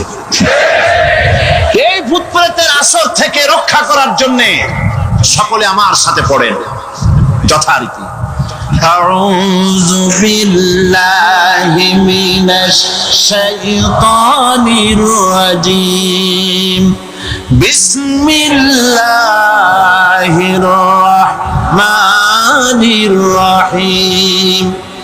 আল্লাহু লা ইলাহা ইল্লা হুয়াল হাইয়ুল কাইয়্যুম লা তাখুযুহু সিনাতুন ওয়ালা নাওম লাহু মা ফিস সামাওয়াতি ওয়া মা ফিল আরদ من ذا الذي يشفع عنده إلا بإذنه يعلم ما بين أيديهم وما خلفهم ولا يحيطون بشيء من علمه إلا بما شاء وسع كرسيه السماوات والأرض ولا يؤوده حفظهما وهو العلي العظيم صدق الله العظيم সবাই বলেন সাদাকাল্লাহুল আযীম। আয়াতুল কুরসি, আগে এটার অর্থ করে নেই। আল্লাহু লা ইলাহা ইল্লা হুয়াল হাইয়ুল কাইয়্যুম। আল্লাহ হচ্ছেন তিনি যিনি ছাড়া কোনো ইলাহ নাই, যিনি সার্বভৌমত্বের একমাত্র মালিক। লা তাখুযুহু সিনাতুন ওয়ালা নাওম। যাকে ঘুম এবং তন্দ্রা স্পর্শ করে না। লাহু মা ফিস সামাওয়াতি ওয়া মা ফিল আরদ, আকাশ ও জমিনে যা কিছু আছে সবই তার। মান যাল্লাযী ইয়াশফাউ ইনদাহু ইল্লা বিইজনিহি, কে আছে এমন যে তার কাছে সুপারিশ করতে পারে তার বিনা অনুমতিতে? মা বাইনা আইদিহিম ইয়ালামু মা বাইনা আইদিহিম ওয়া মা খালফাহুম, তিনি সবার অগ্র পশ্চাৎ এর সবকিছুর খবর রাখেন। ওয়ালা ইউহিতুনা বিশাইইম মিন ইলমিহি ইল্লা বিমা শাআ, তার জ্ঞাত বিষয়ের কিছুই মানুষ নিজেদের আয়ত্তে আনতে পারে না। অবশ্য আল্লাহ যদি কাউকে কিছু দিতে চান, ওয়াসিআ কুরসিয়্যুহু সামাওয়াতি ওয়াল আরদ, তার একচ্ছত্র ক্ষমতা এবং কর্তৃত্ব আকাশ এবং জমিনকে পরিব্যাপ্ত করে রেখেছে। ওয়ালা ইয়াউদুহু হিফযুহুমা ওয়া হুয়াল আলিয়্যুল আযীম, আর আকাশ এবং পৃথিবীর রক্ষণাবেক্ষণ করতে গিয়ে আল্লাহ পাক মোটেই ক্লান্তি বোধ করেন না। আর তিনি হচ্ছেন এক মহান শ্রেষ্ঠতম সত্তা। বলি সাদাকাল্লাহুল আযীম। আয়াতুল কুরসি, এই আয়াতটি আয়াতুল কুরসি হিসেবে পরিচিত। কি নামে পরিচিত? আয়াতুল কুরসি। এখানে মহান আল্লাহ পাকের এমন সব পূর্ণাঙ্গ পরিচিতি পেশ করা হয়েছে যার নজির গোটা কোরআন শরীফে নাই। সুবহানাল্লাহ। তাই হাদিস শরীফে এই আয়াতটিকে শ্রেষ্ঠ আয়াত বলা হয়েছে। কোরআন শরীফের কি আয়াত? শ্রেষ্ঠ আয়াত বলা হয়েছে। আমরা প্রত্যেকটি ফরজ নামাজের পরে এই আয়াতে কারিমা পড়ে থাকি, ঠিক কিনা বলে? আল্লাহ বলেছেন প্রত্যেক ফরজ নামাজের পরে আয়াতুল কুরসি যে ব্যক্তি পাঠ করবে, কিয়ামতের দিন আল্লাহ রাব্বুল আলামিন ওই ব্যক্তির ব্যাপারে সিদ্ধান্ত নেবেন, আল্লাহ তাকে জান্নাত দান করে দিবেন। হতে পারে এবার আপনারা কেউ করতে পারেন, বাস ওয়াজ আর না শুনলে চলবে, আয়াতুল কুরসি পড়বো আর জান্নাতে চলে যাব না। বিষয়টা এমন নয়।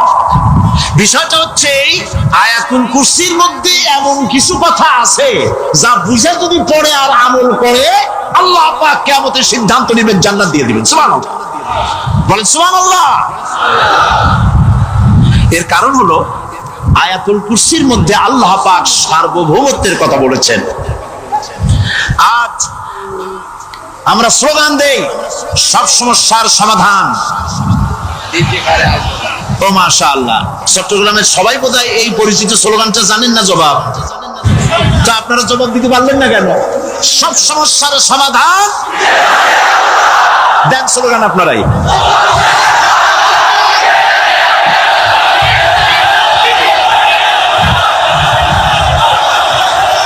এটা শুধু স্লোগান নয়, সব সমস্যার সমাধান দিতে পারে আল কোরআন। এটা শুধু স্লোগান নয়, এটাই বাস্তবতা, এটাই বাস্তব সত্য। আয়াতুল কুরসির মধ্যে রয়েছে একটি জটিল সমস্যার সমাধান, যাকে সহজ কথায় বলা যায় গদি সমস্যার সমাধান। কুরসি মানে হলো গদি। আজকের গদি নিয়ে কি হচ্ছে টের পাচ্ছে না ভাই? এই গদি নিয়ে টানাটানি হচ্ছে পৃথিবীর সর্বত্র। সার্বভৌমত্বের মালিক কে হবে? এটা তো আপনারা বলতেছেন, কিন্তু যারা কোরআন জানে না তারা বলে সার্বভৌমত্বের মালিক জনগণ। দেখেন না, ওরা বলে সকল ক্ষমতার উৎস জনগণ। কারা বলে? নেতা নেত্রীরা বলেন সকল ক্ষমতার উৎস। বল না কেন? উৎস জনগণ। এই কথাটা হলো আসলে ভোটারদেরকে পাম্পট্টি দেওয়া, আপনাদেরকে ফুলাইয়া ডানলপ টায়ার বানায়। আপনারা খুব খুশি হবেন সমস্ত ক্ষমতার উৎস তাহলে আমরা। আরে বাবারা, তোমরা সকল ক্ষমতার উৎস যার পেট ভরা ময়লা, নাকের মধ্যে ছাতা, দাঁতে ছাতা, তুমি হবা সকল ক্ষমতার উৎস। আর ক্ষমতার ঠেলায় একটা সাপ দেখলে ভয়তে সিট হয়ে পড়ো, সাইকেলের টায়ার বাস্ট হইলে হার্ট ফেল করে। সকল ক্ষমতার উৎস, সকল ক্ষমতার উৎস জনগণ। এই কথা বলা কবিরা গুনাহ, এই কথা বিশ্বাস করা হারাম, এই কথা বিশ্বাস করা শিরক। কারণ সকল ক্ষমতার উৎস জনগণ, এ কথা যদি বলা হয় তাহলে কোরআনে কারীমের সাথে কন্ট্রাডিকশন হয়, সাংঘর্ষিক। আল্লাহ পাক কি বলেছেন? আল্লাহ পাক বলেছেন আন্নাল কুওয়াতা লিল্লাহি জামিআ। বলেন আন্নাল কুওয়াতা লিল্লাহি জামিআ। আমার আল্লাহ রাব্বুল আলামিন বলেন, জেনে রাখো নিঃসন্দেহে সকল ক্ষমতার উৎস কেবলমাত্র আল্লাহ রাব্বুল আলামিন। সকল ক্ষমতার উৎস কে? জোরে বলেন আল্লাহ, আল্লাহ, আল্লাহ। তিনি একমাত্র সকল ক্ষমতার উৎস। কোরআন আয়াতুল কুরসি আল্লাহ কোরআনে নাজিল করে সার্বভৌমত্বের মালিক কে হবে সমস্যার সমাধান করে দিলেন। রাসূল করিম সাল্লাল্লাহু আলাইহি ওয়াসাল্লাম মানুষের সার্বভৌমত্ব খতম করে মদিনায় আল্লাহর সার্বভৌমত্ব কায়েম করে তিনি একটি রাষ্ট্র কায়েম করলেন। মদিনার রাষ্ট্রের সার্বভৌমত্বের মালিক কে ছিলেন? আল্লাহ। জোরে বলেন কে ছিলেন? আল্লাহ। মানুষ তখন দেখতে পেল খোদাই সার্বভৌমত্বের ভিত্তিতে যে রাষ্ট্র গঠন হয় সেই রাষ্ট্র মানবতার জন্য কত কল্যাণকর হয়। সুবহানাল্লাহ বিহামদিহি। আয়াতুল কুরসিতে বলা হলো যে সার্বভৌমত্বের মালিক এই ক্ষমতা থেকে আরবিতে বলা হয় উলুহিয়াত। এই ক্ষমতাকে সার্বভৌমত্বের ক্ষমতা থেকে আরবিতে কি বলা হয়? উলুহিয়াত। আর যার হাতে এই ক্ষমতাটা থাকে তাহলে বলে ইলাহ, তাকে কি বলা হয়? আল্লাহ রাব্বুল আলামিন আয়াতুল কুরসির শুরুতে এই কথাটাই বলে দিলেন, আল্লাহু লা ইলাহা ইল্লা হুয়াল হাইয়ুল কাইয়্যুম। আল্লাহ হচ্ছেন তিনি যিনি ছাড়া কোনো ইলাহা নাই। তার মানে হলো সার্বভৌমত্বের একচ্ছত্র মালিকানা কার হাতে? চিৎকার দিয়ে বলুন, আল্লাহ রাব্বুল আলামিনের হাতে। সার্বভৌমত্বের এই ক্ষমতা হস্তান্তরযোগ্য নয়। আর সার্বভৌমত্বের মালিক যিনি হবেন তার শুরু থাকবে না, শেষও থাকবে না। এই কোয়ালিটি কার মধ্যে আছে? আল্লাহ পাকের মধ্যে। আল্লাহ পাক বললেন তিনি হচ্ছেন আল হাই আল কাইয়্যুম। তিনি হাইয়্যু, তিনি কাইয়্যুম। তিনি শাশ্বত, তিনি জাগ্রত, তিনি চিরস্থায়ী, যার শুরুও নাই, যার শেষও নাই। সুবহানাল্লাহ ওয়া বিহামদিহি।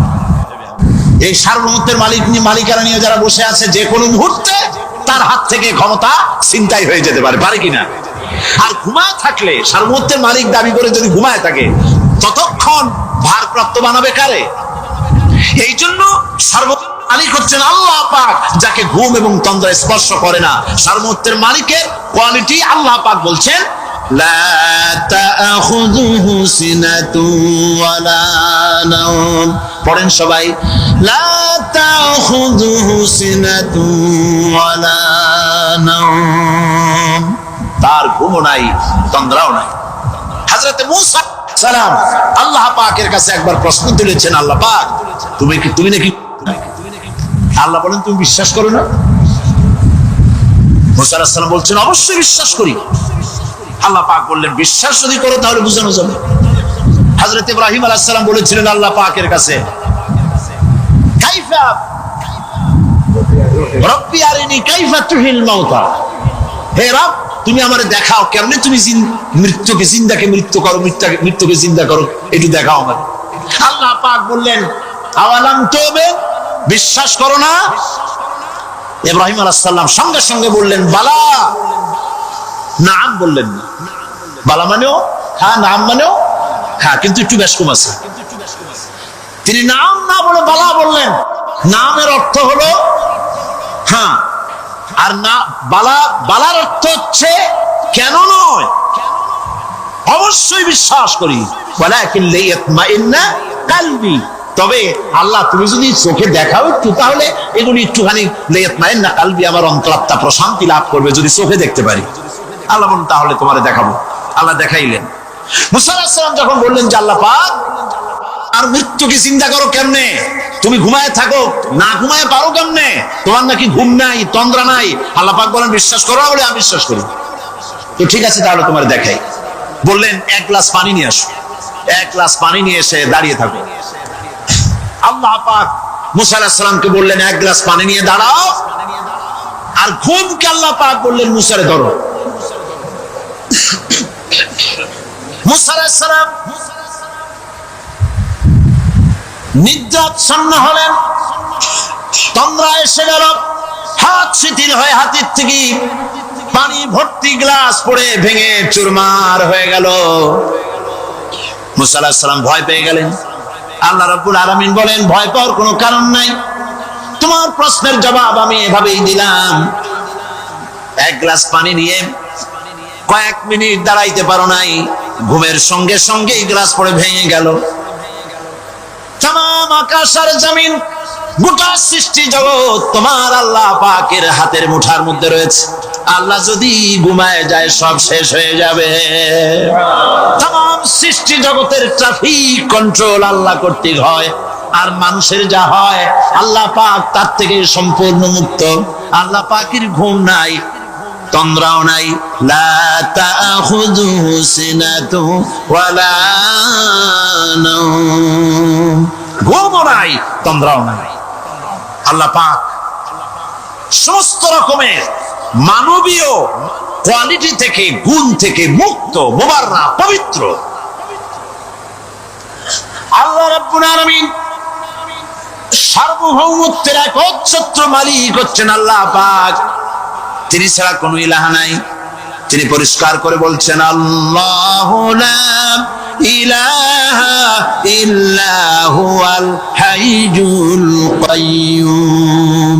সবাই পড়েন, আল্লাহু লা ইলাহা ইল্লা হুয়াল হাইয়ুল কাইয়্যুম। আল্লাহ হচ্ছেন সার্বভৌমত্বের মালিক, তিনি ছাড়া কোনো ইলাহ নাই। এমন একটি আয়াত তাফসীরের জন্য আল্লাহ এনে দিয়েছেন, যেই আয়াতটি বুঝলে পরে দুনিয়াও শান্তি, আখিরাতেও শান্তি। গদি সমস্যার সমাধান হবে, সব সমস্যার সমাধান হবে। আয়াতুল কুরসি এমন আয়াত যা তেলাওয়াত করলে, বুঝলে, আমল করলে কিয়ামতের দিন আল্লাহ পাক তার সম্পর্কে সিদ্ধান্ত নেবেন, জান্নাত দিয়ে দিবেন। সুবহানাল্লাহ। أعوذ بالله من الشيطان الرجيم بسم الله الرحمن الرحيم। প্রত্যেক অক্ষরে অক্ষরে 10-10 করে নেকি এখন আমাদের নামায় আমলে লেখা হচ্ছে। সুবহানাল্লাহ। গলা ছেড়ে দিয়ে সবাই পড়েন আমার সাথে, আল্লাহু লা ইলাহা ইল্লা হুয়াল হাইয়ুল কাইয়্যুম লা তাখুযুহু সিনাতুন ওয়ালা নাওম লাহু মা ফিস সামাওয়াতি ওয়া মা ফিল আরদ من ذا الذي يشفع عنده إلا بإذنه يعلم ما بين أيديهم وما خلفهم ولا يحيطون بشيء من علمه إلا بما شاء وسع كرسيه السماوات والأرض ولا يؤوده حفظهما وهو العلي العظيم صدق الله العظيم। আয়াতুল কুরসি হচ্ছে কোরআন শরীফের সর্বশ্রেষ্ঠ আয়াত। সুবহানাল্লাহ। রাসূল বলেছেন আয়াতুল কুরসি হচ্ছে কোরআনে কারীমের সর্বশ্রেষ্ঠ আয়াত। এবং আল্লাহ পাকের তাওহীদের ব্যাপারে, সার্বভৌমত্বের ব্যাপারে এত বিস্তারিত অল্পের মধ্যে আর অন্য কোন আয়াতের মধ্যে ভাবে আসে নাই। এই জন্য আয়াতুল কুরসি এত মর্যাদা। কালকে আরো একটি হাদিস শুনেছিলাম, বোধহয় নিশ্চয়ই আপনাদের মনে আছে, প্রত্যেক ফরজ নামাজের পরে আয়াতুল কুরসি যে একবার পড়বে, তেলাওয়াত করবে, কিয়ামতের দিন আল্লাহ পাক তার সম্পর্কে সিদ্ধান্ত নেবেন, তাকে জান্নাত দিয়ে দিবেন। সুবহানাল্লাহ কইতে ইচ্ছে করলো না? আলহামদুলিল্লাহ বলবেন না? তার অর্থ হলো এই আয়াতুল কুরসি যদি মানুষ পড়ে আর বোঝে আর ওই অনুযায়ী যদি আকীদা তৈরি হয়, জীবন তৈরি হয়, তার জীবন জান্নাতের জন্য তৈরি হয়ে যায়। গতকাল আল্লাহ পাকের সার্বভৌমত্বের কথা আমরা আলোচনা করেছিলাম। আলোচনা করব আল্লাহ পাকের পরিচয়। আল্লাহ পাক তিনি কে? আমরা বলি আল্লাহ। আমরা কি বলি? বলেন সবাই, কি বলি? আমি অনেকবার আপনাদেরকে এই কথাটা বলেছি, বোধহয় নিশ্চয়ই মনে আছে। আল্লাহ, এই উচ্চারণটা আমাদের অনেকের হয় না, কেউ বলে না আল্লাহ। আল্লাহ পাকের উচ্চারণটা হচ্ছে, আল্লাহ পাকের নামকরণ হচ্ছে আল্লাহ। মুখটা একটু গোল হয়ে যাবে, বলেন আল্লাহ আল্লাহ আল্লাহ। পৃথিবীতে বিভিন্ন জাতি তার স্রষ্টাকে, তারা যাকে স্রষ্টা মনে করে, বিভিন্ন নামে ডাকে। কেউ বলে ভগবান, কেউ বলে ঈশ্বর, কেউ বলে পরমেশ্বর, কেউ বলে বিধাতা, কেউ বলে গড। বিভিন্ন নামে লোকেরা এভাবে ডাকে। তো ভগবান বললে তার প্রতিশব্দে স্ত্রীলিঙ্গে কি আসে? বলে ভগবতী। ঈশ্বর বললে স্ত্রীলিঙ্গে কি আসে? ঈশ্বরী। বিধাতা বললে তার স্ত্রীলিঙ্গে কি আসে? বিধাত্রী। গড, এটার স্ত্রীলিঙ্গে আসলে কি হবে? তো প্রত্যেকটি, তারা যে ভাষায় আল্লাহকে ডাকে, প্রত্যেকটি ভাষায় স্ত্রীলিঙ্গে একটি প্রতিশব্দ আসে। আল্লাহ এর স্ত্রীলিঙ্গে, এর প্রতিশব্দে আরেকটি শব্দ কি গোটা বিশ্ব খুঁজে পাওয়া যাবে? জোরে বলেন, যাবে? যাবে না। এবং অন্যান্য নামগুলি সন্ধি বিচ্ছেদ করলে অর্থই হবে না। গড, এটাকে যদি উল্টায় বলা হয় তাহলে কি হয়ে যাবে? এবার দেখুন, আল্লাহ এই নাম, আল্লাহর পরিচয় কি? যদি বলা হয় যে আল্লাহর পরিচয় কি, শুধু আল্লাহ দিয়ে আল্লাহকে চেনা যাবে, আল্লাহকে চেনা যাবে। আল্লাহ রাব্বুল আলামিন বলছেন, আল্লাহু লা ইলাহা ইল্লা হুয়াল হাইয়ুল কাইয়্যুম। আল্লাহ হচ্ছেন তিনি, যিনি ছাড়া কোনো ইলাহ নাই, মাবুদ নাই, উপাস্য নাই। সুবহানাল্লাহ। এখন আল্লাহর যদি প্রথম একটা অক্ষর আলিফ ছেড়ে দেওয়া হয় তাহলে থাকবে কি? লিল্লাহ। এই লিল্লাহ দিয়েও কেউ যদি আল্লাহর পরিচয় পেতে চায় তাহলে পেয়ে যাবে। আল্লাহ রাব্বুল আলামিন কোরআনে কারীমের ভিতরে শুধু লিল্লাহ দিয়েও আল্লাহকে চেনার ব্যবস্থা করেছেন। লিল্লাহি মা ফিস সামাওয়াতি ওয়া মা ফিল আরদ। আকাশ এবং জমিনের সার্বভৌমত্বের একচ্ছত্র মালিকানা কার? আল্লাহ পাকের। এখন লিল্লাহ থেকে একটা লাম ছেড়ে দেন, কি থাকবে? লাহু। এই লাহু দিয়েও আল্লাহর পরিচয় পাওয়া যাবে, যাবে না? কোরআন বলছে, লাহু মাকালিদুস সামাওয়াতি ওয়াল আরদি ইউবসিতুর রিজকা লিমান ইয়াশা। আকাশ এবং জমিনের রিজকের চাবিকাঠি আল্লাহ পাকের কাছে, যারে খুশি তিনি পর্যাপ্ত রিজক তিনি দান করেন। সুবহানাল্লাহ। এবার লাহুর লাম ছেড়ে দেন, থাকবে কি? একটা অক্ষর। এই একটি অক্ষর দিয়ে আল্লাহ পাকের চেনা যাবে। ইন্নাহু হুয়াল গফুরুর রহিম। তিনি হচ্ছেন মহা ক্ষমাশীল, দয়াবান। আল্লাহর পরিচয় আল্লাহকে দিয়েই জানা যায়। আল্লাহর পরিচয় হচ্ছে তিনি এই আকাশ সৃষ্টি করেছেন, এই জমিন সৃষ্টি করেছেন, মানব গোষ্ঠীকে সৃষ্টি করেছেন। আকাশের স্রষ্টাকে, জমিনের স্রষ্টাকে, মানুষের স্রষ্টাকে। আল্লাহ আল্লাহ পাক। দেখুন, আল্লাহ পাক আকাশের স্রষ্টা, জমিনের স্রষ্টা, মানুষের স্রষ্টা। এই কথাকে ভুলিয়ে দেওয়ার জন্য,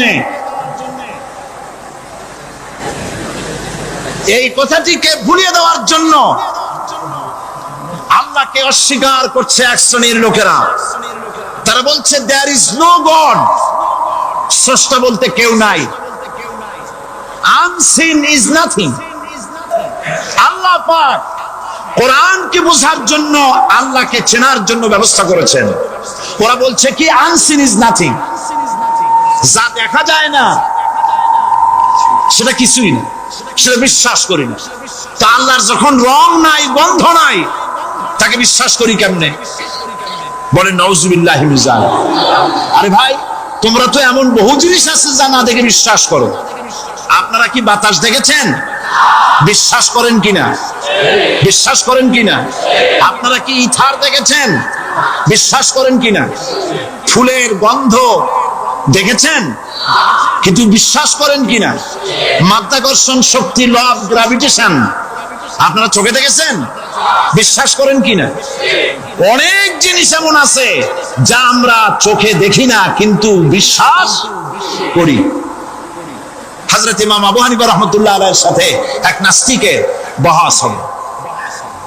স্থান এবং তারিখ নির্ধারণ করা হলো। ইমাম সাহেব দেরি করে আসলেন। নাস্তিক বলছে, আমি আপনার সঙ্গে কোনো বিতর্কে যেতে চাই না, কারণ আপনি ওয়াদা রক্ষা করতে পারেন নাই, নির্ধারিত সময়ের অন্তত 3 ঘন্টা পরে এসেছেন। তিনি বললেন, আমি কেন দেরি করলাম সেটা তো তুমি জিজ্ঞেস করবে। আচ্ছা বলেন কেন দেরি করেছেন? তিনি বললেন, দেখো, এই জায়গায় আসার পথে একটা নদী বেঁধেছিল, কি করে? আমার কাছে পারাপারের কোনো বন্দোবস্ত ছিল না। এক পর্যায়ে হতাশ হয়ে গেলাম, আমার বোধহয় যাওয়াই হবে না। শেষ পর্যন্ত আমি দেখতে পেলাম হঠাৎ করে আমার পাশে একটা ফলের বীজ পড়লো, তা দিয়ে একটা গাছ অঙ্কুরিত হলো। দেখটি না তা গাছটা একটা ময়ূর হয়ে পরিণত হয়ে গেল। ওই থেকে একটা করাতে সে গাছটা কেটে ফেলে দিল।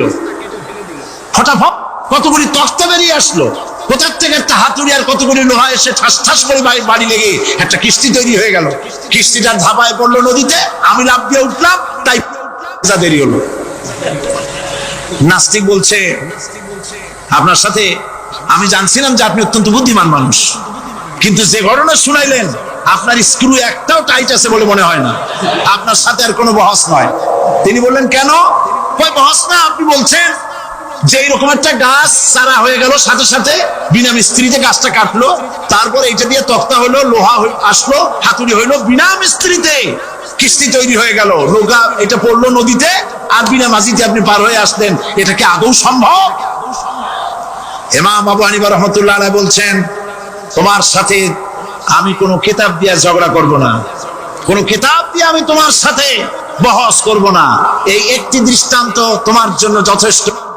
একটা মিস্ত্রি ছাড়া যদি একটা কিস্তি তৈরি না হতে পারে, একটা গাছ কেটে তক্তা যদি না হতে পারে, এই বিশাল আকাশ, এই বিশাল জমিন, আর তোমার মতো এরকম একটা সুন্দর মানুষ বিনা মিস্ত্রিতে, বিনা স্রষ্টায় তৈরি হলো কেমনে? এক কথায় নাস্তিক বলছে, আমার জীবনের ভুল ধরা পড়ল। নাস্তিক বলছে, জীবনের ভুল ধরা পড়েছে, আমি মুসলমান হয়ে গেলাম। লা ইলাহা ইল্লাল্লাহু মুহাম্মাদুর রাসূলুল্লাহ। জোরে পড়েন, লা ইলাহা লা ইলাহা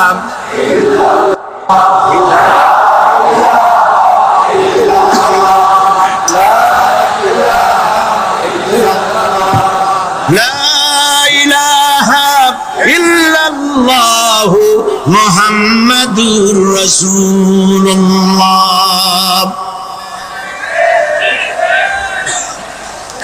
আল্লাহ পাক বলছেন, আমি আদম, আমি দাউদ এবং সুলাইমানকে জ্ঞান দান করেছি, ইব্রাহিমকে জ্ঞান দান করেছি। কোরআন শরীফের বহু জায়গায় শুধু জ্ঞানের কথাই বলা হয়েছে। সুবহানাল্লাহ। সুতরাং বুদ্ধিজীবী, এই বুদ্ধিজীবীরা তারা আসল জ্ঞানটা নাই। আসল জ্ঞান কোনটা? বলেন কোনটা? ডক্টর শহীদুল্লাহ মরহুম, আমি অনেকবার বলেছি তার কথা, তাকে জান্নাতুল ফেরদাউস নসিব করুন, বলেন আমিন। ডক্টর শহীদুল্লাহ মরহুম বলতেন তার লোকদেরকে যে তোমরা বিদেশ থেকে অনেক ডিগ্রি নামের আগে আনতে পারো, তোমরা পণ্ডিত, একথা আমি স্বীকার করি, কিন্তু কোরআন শরীফের জ্ঞান যদি না থাকে তাহলে পণ্ডিতের আগে আর একটা শব্দ বসবে, মূর্খ পণ্ডিত। কোরআনের জ্ঞান পাণ্ডিত্যকে পরিপূর্ণ করে দেয়, কারণ ওয়ামা উতীতুম মিনাল ইলমি ইল্লা কালিলা। সুবহানাল্লাহ। আল্লাহ পাক বলছেন তোমাদেরকে সামান্যতম জ্ঞান দান করেছি। কতটুকুন জ্ঞান? কতটুকুন? সামান্যতম জ্ঞান দান করেছি। সুতরাং আল্লাহ পাক কোরআনের মধ্যে তার নিজের পরিচয় ছোট্ট একটি সূরার মধ্যে ব্যাপক আকারে বলে দিয়েছেন। কি? কুল হুয়াল্লাহু আহাদ। সবাই পড়েন আমার সাথে, কুল হুয়াল্লাহু আহাদ আল্লাহুস সামাদ লাম ইয়ালিদ ওয়া লাম ইউলাদ ওয়া লাম ইয়াকুল লাহু কুফুয়ান আহাদ। আল্লাহ পাক বলেন আল্লাহ এক এবং একক, তিনি কারো মুখাপেক্ষী নন, তিনি কাউকে জন্ম দেন নাই, তাকেও কেউ জন্ম দেয়নি, আকাশ আর জমিনে আল্লাহর সমকক্ষ কেউ নাই। সুবহানাল্লাহ। তাকে কেউ জন্ম দেয়নি, তিনিও কাউকে জন্ম দেননি, তিনি এক, তিনি ছিলেন, তিনি আছেন, তিনি থাকবেন, তার শুরুও নাই, তার শেষও নাই। সুবহানাল্লাহ। এই আল্লাহ রাব্বুল আলামিন তার পরিচয় আয়াতুল কুরসি সার্বভৌমত্বের পরিচয় দিয়েছে, আল্লাহর পরিচয় দিয়েছে। আল্লাহ তিনি খালিক। মানব সৃষ্টির এবং পৃথিবীর সৃষ্টির ইতিহাস ঘাটলে মানুষের যদি কিসমত ভালো থাকে তাহলে আল্লাহর সান্নিধ্য, আল্লাহর অস্তিত্ব সম্পর্কে জ্ঞান তাকে আল্লাহ পাক দান করে দেন। সুবহানাল্লাহ। পৃথিবীর সৃষ্টির ব্যাপারে বুদ্ধিজীবীরা কি বলছেন দেখুন। পৃথিবীর সৃষ্টির ব্যাপারে বিজ্ঞানীরা বলছেন যে এই পৃথিবী এরকম ছিল না, তো কি রকম ছিল? এইটা সূর্যের পাশ থেকে একটা উজ্জ্বল শক্তিশালী জ্যোতিষ্ক দারুণ ফোর্স নিয়ে যাচ্ছিল। সেই ফোর্স সহ্য করতে না পেরে সূর্যের একটি দুর্বলতম অংশ সূর্য থেকে ছিটকে মহাশূন্যে পড়ে গেল, আর ঘুরতে ঘুরতে এই পৃথিবীর অস্তিত্ব লাভ করলো। বিজ্ঞানের এই কথা যদি বিশ্বাস করতে হয় তাহলে আমাকে বলতে হয় এখন তো মানুষেরা আর পৃথিবীতে ধরছে না, ঠিক কিনা? কথা বলছেন না কেন? মানুষ পৃথিবীতে এখন ধরতেছে, বিভিন্ন দেশ খালি বলতেছে মানুষ কমাও, সন্তান কমাও, বিভিন্ন পদ্ধতি গ্রহণ করো, আর মানুষ বাড়াইও না। আল্লাহ পাক বলছে আল্লাহু লা ইলাহা ইল্লা হুয়াল হাইয়ুল কাইয়্যুম। আল্লাহ হচ্ছেন তিনি যিনি ছাড়া কোনো ইলাহ নাই। লা ইলাহা ইল্লাহু, তিনি ছাড়া কোনো ইলাহ নাই, সার্বভৌমত্বের মালিক কেউ নাই। এই যে লা ইলাহা, কোনো ইলাহ নাই, আমরা কালেমার মধ্যে এই কথাটা বলি। আমাদের কালেমায়ে তাইয়্যিবা আমরা কি উচ্চারণ করি? লা ইলাহা ইল্লাল্লাহু মুহাম্মাদুর রাসূলুল্লাহ। জোরে পড়েন লা ইলাহা ইল্লাল্লাহু, লা ইলাহা ইল্লাল্লাহু মুহাম্মাদুর রাসূলুল্লাহ। লা ইলাহা, কোনো ইলাহ নাই। এই দাওয়াত দিয়েছেন দুনিয়ার সমস্ত পয়গম্বর। এটা কি শুধু রাসূলুল্লাহর দাওয়াত ছিল?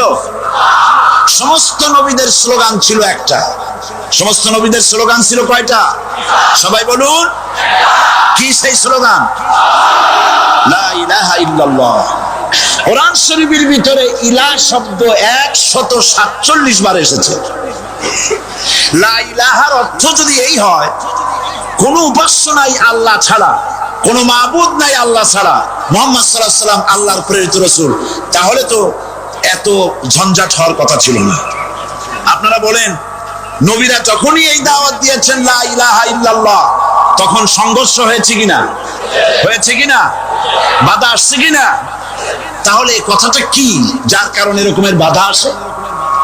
লা ইলাহা ইল্লাল্লাহ, এর চাইতে বিপ্লবাত্মক, এর চাইতে রিভলিউশন সৃষ্টিকারী কথা আল্লাহর আকাশের নিচে জমিনের উপরে আর একটাও হতে পারে না। লা ইলাহা ইল্লাল্লাহ।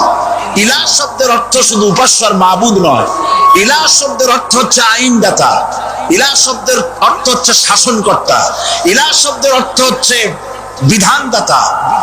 তো লা ইলাহা যখন একটি লোক ঘোষণা করে, তার অর্থ দাঁড়ায় কোনো আইনদাতা নাই, বিধানদাতা নাই, শাসনকর্তা নাই, কারো আইন মানি না, বিধান মানি না, শাসন মানি না, আল্লাহ ছাড়া। কে ছাড়া? আল্লাহ ছাড়া। এই কালেমার দাওয়াত যখন পয়গম্বরেরা দিয়েছেন, তখন 3 শ্রেণীর লোকেরা বাধা দিয়েছে। বলেন কয় শ্রেণী? সবাই বলেন। 3 শ্রেণীর লোকেরা বাধা দিয়েছে। লক্ষ্য করুন। 1 নম্বরে বাধা দিয়েছে রাষ্ট্র শক্তি। 1 নম্বরে বাধা দিল কারা? 2 নম্বরে বাধা দিয়েছে ধনাঢ্য ব্যক্তিবর্গ। 3 নম্বরে বাধা দিয়েছে যারা কায়েমি শাক্তবাদী ধর্মীয় শক্তি। এই 3টি শ্রেণী সমস্ত নবীদেরকে বাধা দিয়েছে। সেই বাধা অতীতে যারা দিত এখন আর দেয় না, নাকি? এখনো দেয়? দেখুন, এই কালেমার দাওয়াত হযরতে মূসা আলাইহিস সালামকে যেদিন আল্লাহ পাক প্রথম ওহী দিলেন, এই দাওয়াত শুধু রাসূল দেন নাই, আল্লাহ পাক বলছেন প্রত্যেক নবী তার জাতিকে এই দাওয়াত দিয়েছেন। কি? আল্লাহ রাব্বুল আলামিন বলেন, সকল নবী তার কওমকেই বলে দাওয়াত দিয়েছেন, ইয়া কওমি ইবুদুল্লাহ মা লাকুম মিন ইলাহিন গায়রু। হে সম্প্রদায়, আল্লাহ ছাড়া কোনো ইলাহ নাই, তার ইবাদত করো, তারই দাসত্ব করো, তার গোলামি করো। আল্লাহ পাক মূসা আলাইহিস সালামকে যখন নবুয়ত দিলেন, প্রথম যে হইল, প্রথম ওহীটাই ছিল ইন্নানি আনাল্লাহ লা ইলাহা ইল্লা আনা ফা'বুদনি ওয়া আকিমিস সালাতা লিযিকরি। নিশ্চয়ই আমি আল্লাহ, আমি ছাড়া কোনো ইলাহ নাই, আইনদাতা নাই, বিধানদাতা নাই। সুতরাং আমার দাসত্ব করো এবং আমার শরণার্থে নামাজকে প্রতিষ্ঠা করো। মূসা আলাইহিস সালামকে আল্লাহ পাক ওহী দিয়ে তাকে পাঠালেন। কোথায় পাঠালেন? আল্লাহ পাক বলেন, ইযহাব ইলা ফিরআউনা ইন্নাহু তাগা। গোটা কওম নাফরমান, আল্লাহর আইন কেউ মানছে না। গোটা কওমের কাছে না পাঠাইয়া আল্লাহ পাক সর্বপ্রথম মূসা আলাইহিস সালামকে দাওয়াত নিয়ে কার কাছে পাঠালেন? ফিরআউনের কাছে। কারণ ফিরআউন হচ্ছে রাষ্ট্রশাসক। ফিরআউন কি? রাষ্ট্রশাসক।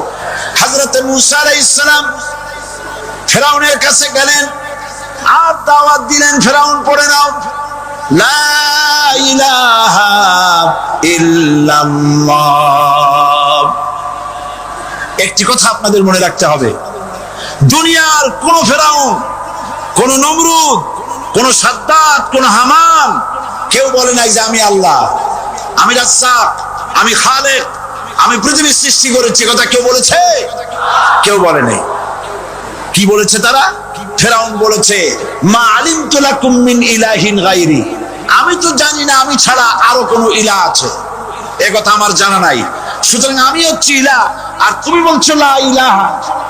তার মানে হচ্ছে ওই সময় পয়গম্বরেরা, আল্লাহর নবীর সাহাবীরা, তারা জানতেন যে আমরা কিসের দাওয়াত দেই, আর যারা শুনতো তারাও বুঝতো কিসের দাওয়াত শুনতেছি। আজ আমার দেশে একই কালেমার দাওয়াত দেওয়া হয়, কিন্তু মানুষেরা বুঝতে পারে না কি শুনতেছি। ভাষা জানার ব্যাপারে, বোঝার ব্যাপারে হলো আসল বিষয়।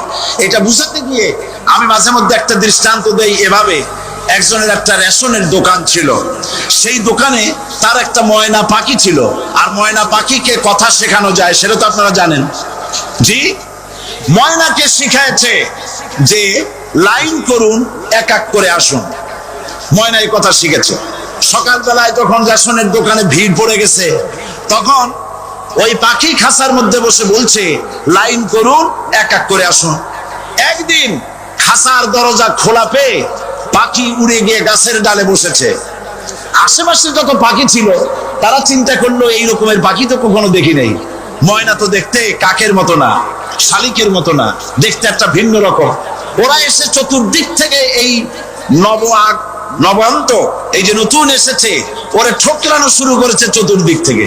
ঠোকরানি খেয়ে ময়না বলতেছে, লাইন করুন, এক এক করে আসুন। এখন ময়না তো বোঝে না যে কি বলতেছি, আর যে পাখিরা ঠোকরাচ্ছে তারাও তো বোঝে না যে কি শুনতেছি। ময়না যদি বুঝতো যে আমি কি বলি, সবাই মিলে ঠোকরায়, তাই জান বাঁচে না। লাইন করে ঠোকরাইলে তো কলজে যাবে, সব ফোড়ে রোডে চলে বুঝে নেন।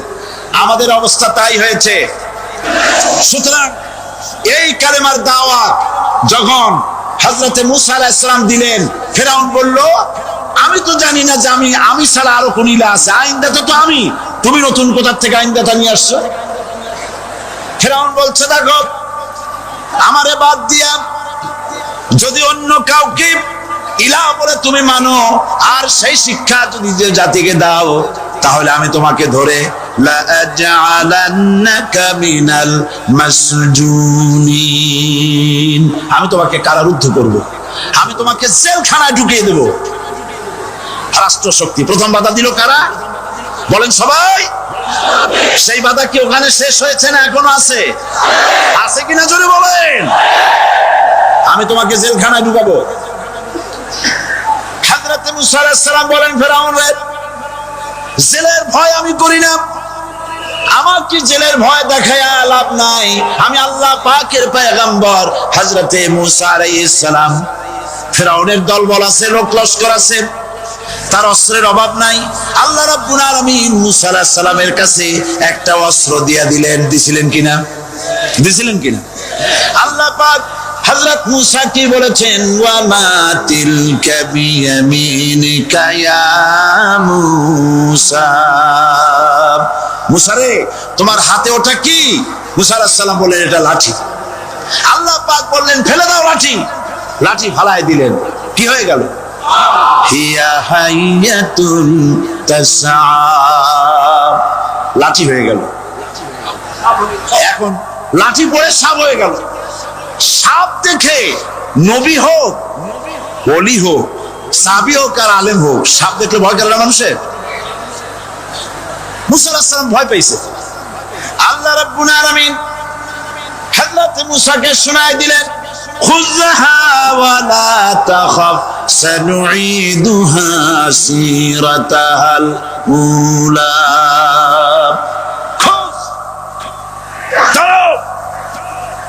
লা তাখাফ, ভয় পেও না। আল্লাহ বলছেন ধরো, ভয় পেও না। ধরার সঙ্গে সঙ্গে স্বাভাবিক অবস্থায় ফিরে আসবে, আবার লাঠি হয়ে যাবে। এখন আল্লাহ বলছেন ধরো। মূসা আলাইহিস সালাম কি ভয় পাওয়া উচিত হবে? উচিত হবে? মূসা আলাইহিস সালাম কি ভয় পাইছিলেন? কারণ হচ্ছে দুশমনের শক্তিটা খুব বড়ই দেখা যায়, মনে হয় যেন অনেক বড় কি জানি কি। আল্লাহ পাক বলছেন, ইন্না কাইদা শায়তানে কানা দাঈফা, শয়তানের চক্রান্ত যতই তুমি মনে করো অনেক ষড়যন্ত্রের জাল বিস্তার হয়ে আছে, আল্লাহ কয় কিছুই না, দাঈফা, অত্যন্ত দুর্বল। আল্লাহ পাক বললেন ধরো। মূসা আলাইহিস সালাম সাপ ধরলেন, সঙ্গে সঙ্গে লাঠি হয়ে গেল। ফেরাউন বরদাস্ত করলো না। রাষ্ট্রশক্তির পক্ষ থেকে আক্রমণ শুরু হলো। অপরাধ কি? মূসা আলাইহিস সালামের অপরাধ কি? কি অপরাধ? মাশাআল্লাহ, বুঝতে পেরেছেন। অপরাধ হচ্ছে তিনি বলেছেন লা ইলাহা, জোরে বলেন, লা ইলাহা ইল্লাল্লাহ। এই কালেমাকে আজ আমরা ভিক্ষার বুলি বানাইছি। এটা হলো সার্বভৌমত্বের বুলি, এটা হচ্ছে আল্লাহ পাকের সার্বভৌমত্বের কথা। আজ আমরা মানুষের কাছে আমরা শুনি, মানুষেরা ভিক্ষা চায়, লা ইলাহা ইল্লাল্লাহ, এক মুঠ চাউল দেন, লা ইলাহা ইল্লাল্লাহ 10 খান পাই দেন। এই হচ্ছে কালেমার জিকির। আবার কেউ কেউ জিকির করতেছে লা ইলাহা আস্তে, ইল্লাল্লাহ জোরে, এবং জোরে কলব সাফ করে, কলব তাতে থাকলেও পারে, গেলেও পারে। এই কালেমার এর আঘাত পয়গম্বররা মেরেছেন। হযরতে মুসা আলাইহিস সালাম যখন বলেছেন লা ইলাহা ইল্লাল্লাহ, এই ধাক্কা ফেরাউন বরদাস্ত করতে পারে নাই। দরিয়ায় নীলের ভিতরে আল্লাহ পাক ডুবাইয়ে শেষ করে দিয়েছেন, দেন নাই? হযরতে মুসা আলাইহিস সালাম তার উম্মতেরা দরিয়ার পাশে বসে দ্বীনি কথাবার্তা বলতেছেন। এমন সময় ফেরাউন, তার শত্রু হচ্ছে মুসা আলাইহিস সালাম। শত্রু কেন? মুসা কি ফেরাউনের পাকা ধানে মই দিয়েছে নাকি? বলেন আপনারা। তার হালের গরু পিটায় মারছে নাকি? অপরাধ হলো তিনি আল্লাহর জমিনে আল্লাহর আইন প্রতিষ্ঠার কথা বলেছেন। এই শুধুমাত্র এই অপরাধে ফিরআউন তার দলবল নিয়ে তিন দিক থেকে আক্রমণ করেছে। মুসা আলাইহিস সালামের উম্মতেরা ভয় পেয়ে গেছেন। তারা বলছেন ইন্না লামুদরাকুন, আমরা পাকড়াও হয়ে গেছি। তিন দিকে সারাশি আক্রমণ, তিন দিকে শত্রু, একদিকে দরিয়া, পালাবার রাস্তা আছে? হযরত মুসা আলাইহিস সালাম ভয় পেয়ে গেলেন, সারেন্ডার করলেন না। হযরত মুসা আলাইহিস সালাম বললেন কাল্লা, কখনো নয়, ভয় পাওয়ার কোনো কারণ নাই। রব্বি সায়াহদিন, অবশ্যই আমার রব আমার জন্য রাস্তা করে দিবেন। ভয় পাইও না, আমার রব রাস্তা করে দিবেন।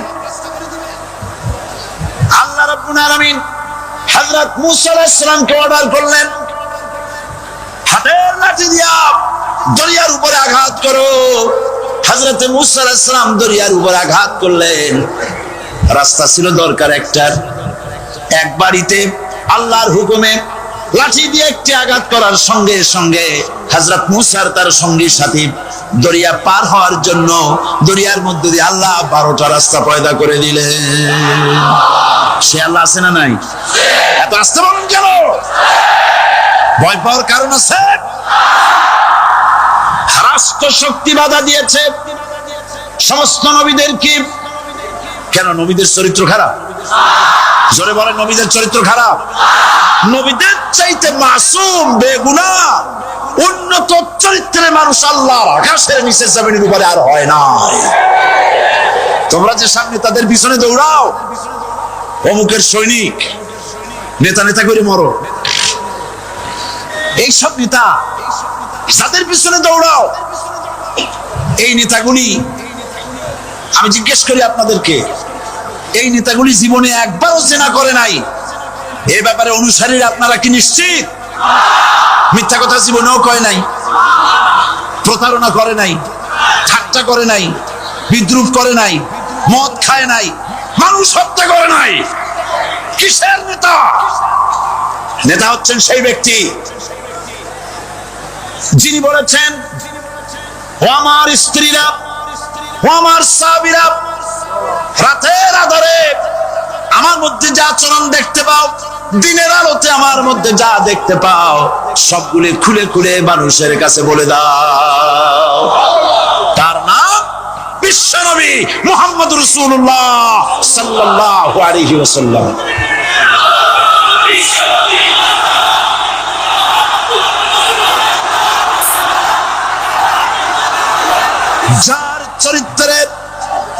যার চরিত্রের সার্টিফিকেট আল্লাহ রাব্বুল আলামিন নিজে দিচ্ছেন, ওয়া ইন্নাকা লাআলা খুলুকিন আযীম।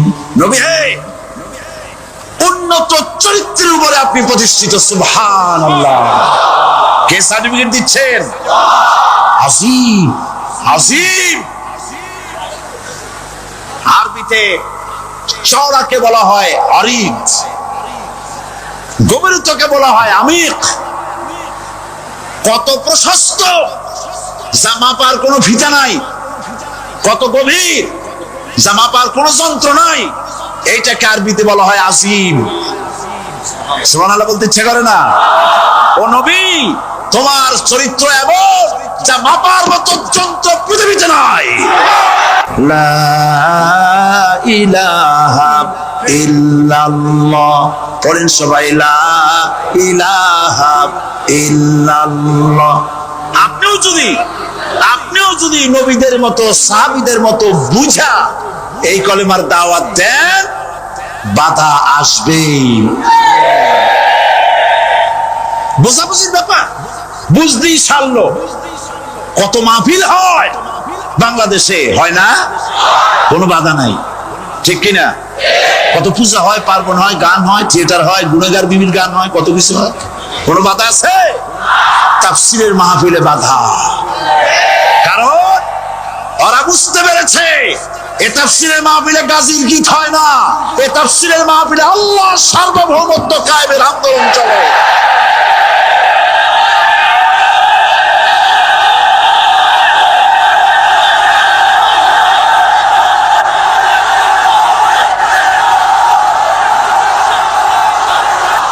বিশ্বকবি আল্লামা ইকবাল কি সুন্দর করে বলেছেন, আজ ভি হো জু ইব্রাহিম কা ইমা पैदा आग कर सकती है एक अंदाज़े गुलिस्तां पैदा। ইব্রাহিমের ঈমান যদি আজও কোথাও হয় বিদ্যমান, করতে পারেন অগ্নিকুণ্ডে খুবসুরত এক গুলিস্তান। এখনো যদি ইব্রাহিমের সন্তানদেরকে আগুনের মধ্যে ফেলে দেওয়া হয়, আর ইব্রাহিম ঈমান যদি থাকে, আগুনকে ফুলের বাগান বানাবার ক্ষমতা আল্লাহর আছে। চিরকাল আল্লাহ পাক এই কালেমাকে দিয়েছেন আল্লাহর সার্বভৌমত্বকে প্রতিষ্ঠা করার জন্য। আয়াতুল কুরসি শুধু পড়ে বুকে ফু দেওয়ার জন্য নয়, পড়েন আমার সাথে, আল্লাহু লা ইলাহা ইল্লা হুয়াল হাইয়ুল কাইয়্যুম। দুনিয়ার সমস্ত পয়গম্বর অত্যাচারিত হলেন, শুধু তাই নয়, বিশ্ব নবী আখিরি জামানার পয়গম্বর নবী মুহাম্মদ রাসূলুল্লাহ সাল্লাল্লাহু আলাইহি ওয়াসাল্লাম জাতির কাছে আসলেন। তিনি এসে বললেন, ইয়া আইয়ুহান নাস কুলু লা ইলাহা ইল্লাল্লাহ। প্রথম দাওয়া, প্রথম দাওয়া। শুনছেন কথা? রাসূলুল্লাহ বলছেন, ও জাতি, আমার রাসূল তো মক্কার রাসূল না শুধু, মদিনার রাসূল না শুধু, আরবি ভাষাভাষীদের রাসূল না শুধু, আমার নবী কি নবী? চিল্লায় বলেন। তাই তিনি বলেছেন, ও বিশ্বের মানবতা, বিশ্বের মানব গোষ্ঠী, যদি মুক্তি পেতে চাও, নাজাত পেতে চাও, উচ্চারণ করো, বিশ্বাস করো, আমল করো, বলো লা ইলাহা ইল্লাল্লাহ। জোরে পড়েন, লা ইলাহা ইল্লাল্লাহ, লা ইলাহা ইল্লাল্লাহ মুহাম্মাদুর রাসূলুল্লাহ। কোরআনে কারীমের ভিতরে আয়াতুল কুরসির মধ্যে বলে দিয়েছেন, আল্লাহু লা ইলাহা ইল্লা হুয়াল হাইয়ুল কাইয়্যুম।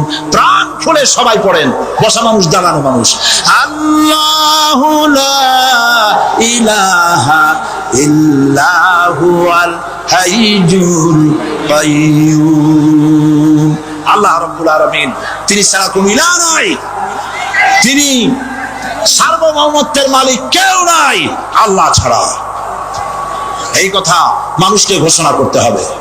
সুবহানাল্লাহ ওয়ালহামদুলিল্লাহ লা ইলাহা ইল্লাল্লাহ, সুবহানাল্লাহ ওয়ালহামদুলিল্লাহ লা ইলাহা ইল্লাল্লাহ, সুবহানাল্লাহ ওয়ালহামদুলিল্লাহ লা ইলাহা ইল্লাল্লাহ, লা ইলাহা ইল্লাল্লাহু মুহাম্মাদুর রাসূলুল্লাহ। আল্লাহুম্মা আমিন। রব্বানা যালামনা আনফুসানা ওয়া ইন লাম তাগফির লানা ওয়া তারহামনা লানাকুনান্না মিনাল খাসিরিন। সবাই পড়েন আমার সাথে, রব্বানা যালামনা আনফুসানা ওয়া ইন লাম তাগফির লানা ওয়া তারহামনা লানাকুনান্না মিনাল খাসিরিন। ربنا ظلمنا أنفسنا وإن لم تغفر لنا وترحمنا لنكونن من الخاسرين আলোচনায় যদি কোনো ভুল হয়ে থাকে আল্লাহ দয়া করে মাফ করে দাও রব্বুল আলামিন আমাদের দোয়া দুরুদি জিকির আজকারে আমাদের আলোচনায় তুমি যে খুশি হয়েছো যতটুকুন তার সবটুকুন বিশ্বনবী মুহাম্মাদুর রাসূলুল্লাহ সাল্লাল্লাহু আলাইহি ওয়াসাল্লামের রূহ মুবারকে পৌঁছায়া দাও রব্বুল আলামিন तमाम अंबिया किराम उलमाए मुतकद्दिमीन उलमाए मुताखिरीन सल्फ़े सालिहीन যারা দুনিয়া থেকে মুমিন মুমিনাত বিদায় হয়ে গেল আল্লাহ কবরগুলিকে জান্নাতের টুকরায় পরিণত করে দাও রব্বুল আলামিন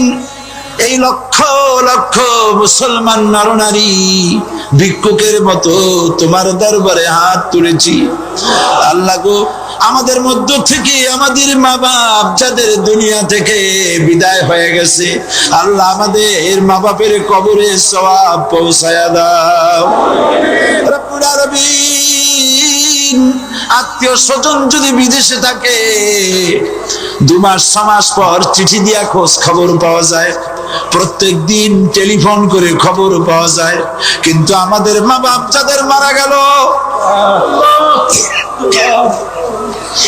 বছরের পর বছর যুগের পর যুগ বিদায় হয়ে গেল কোন হালতে আছে জানি না আল্লাহ আমাদের মা বাপের কবরগুলি জান্নাতের টুকরায় পরিণত করে দাও রব্বুল আলামিন আমাদের আব্বা কত মহব্বত করতেন কত কষ্ট করেছেন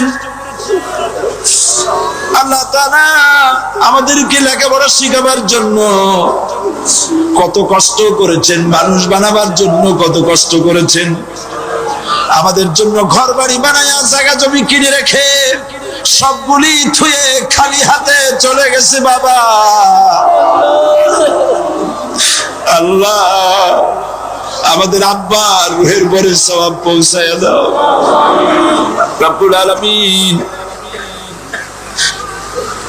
এখন তো আর বাড়ি গেলে নাম ধরে কেউ ডাকে না আয় আল্লাহ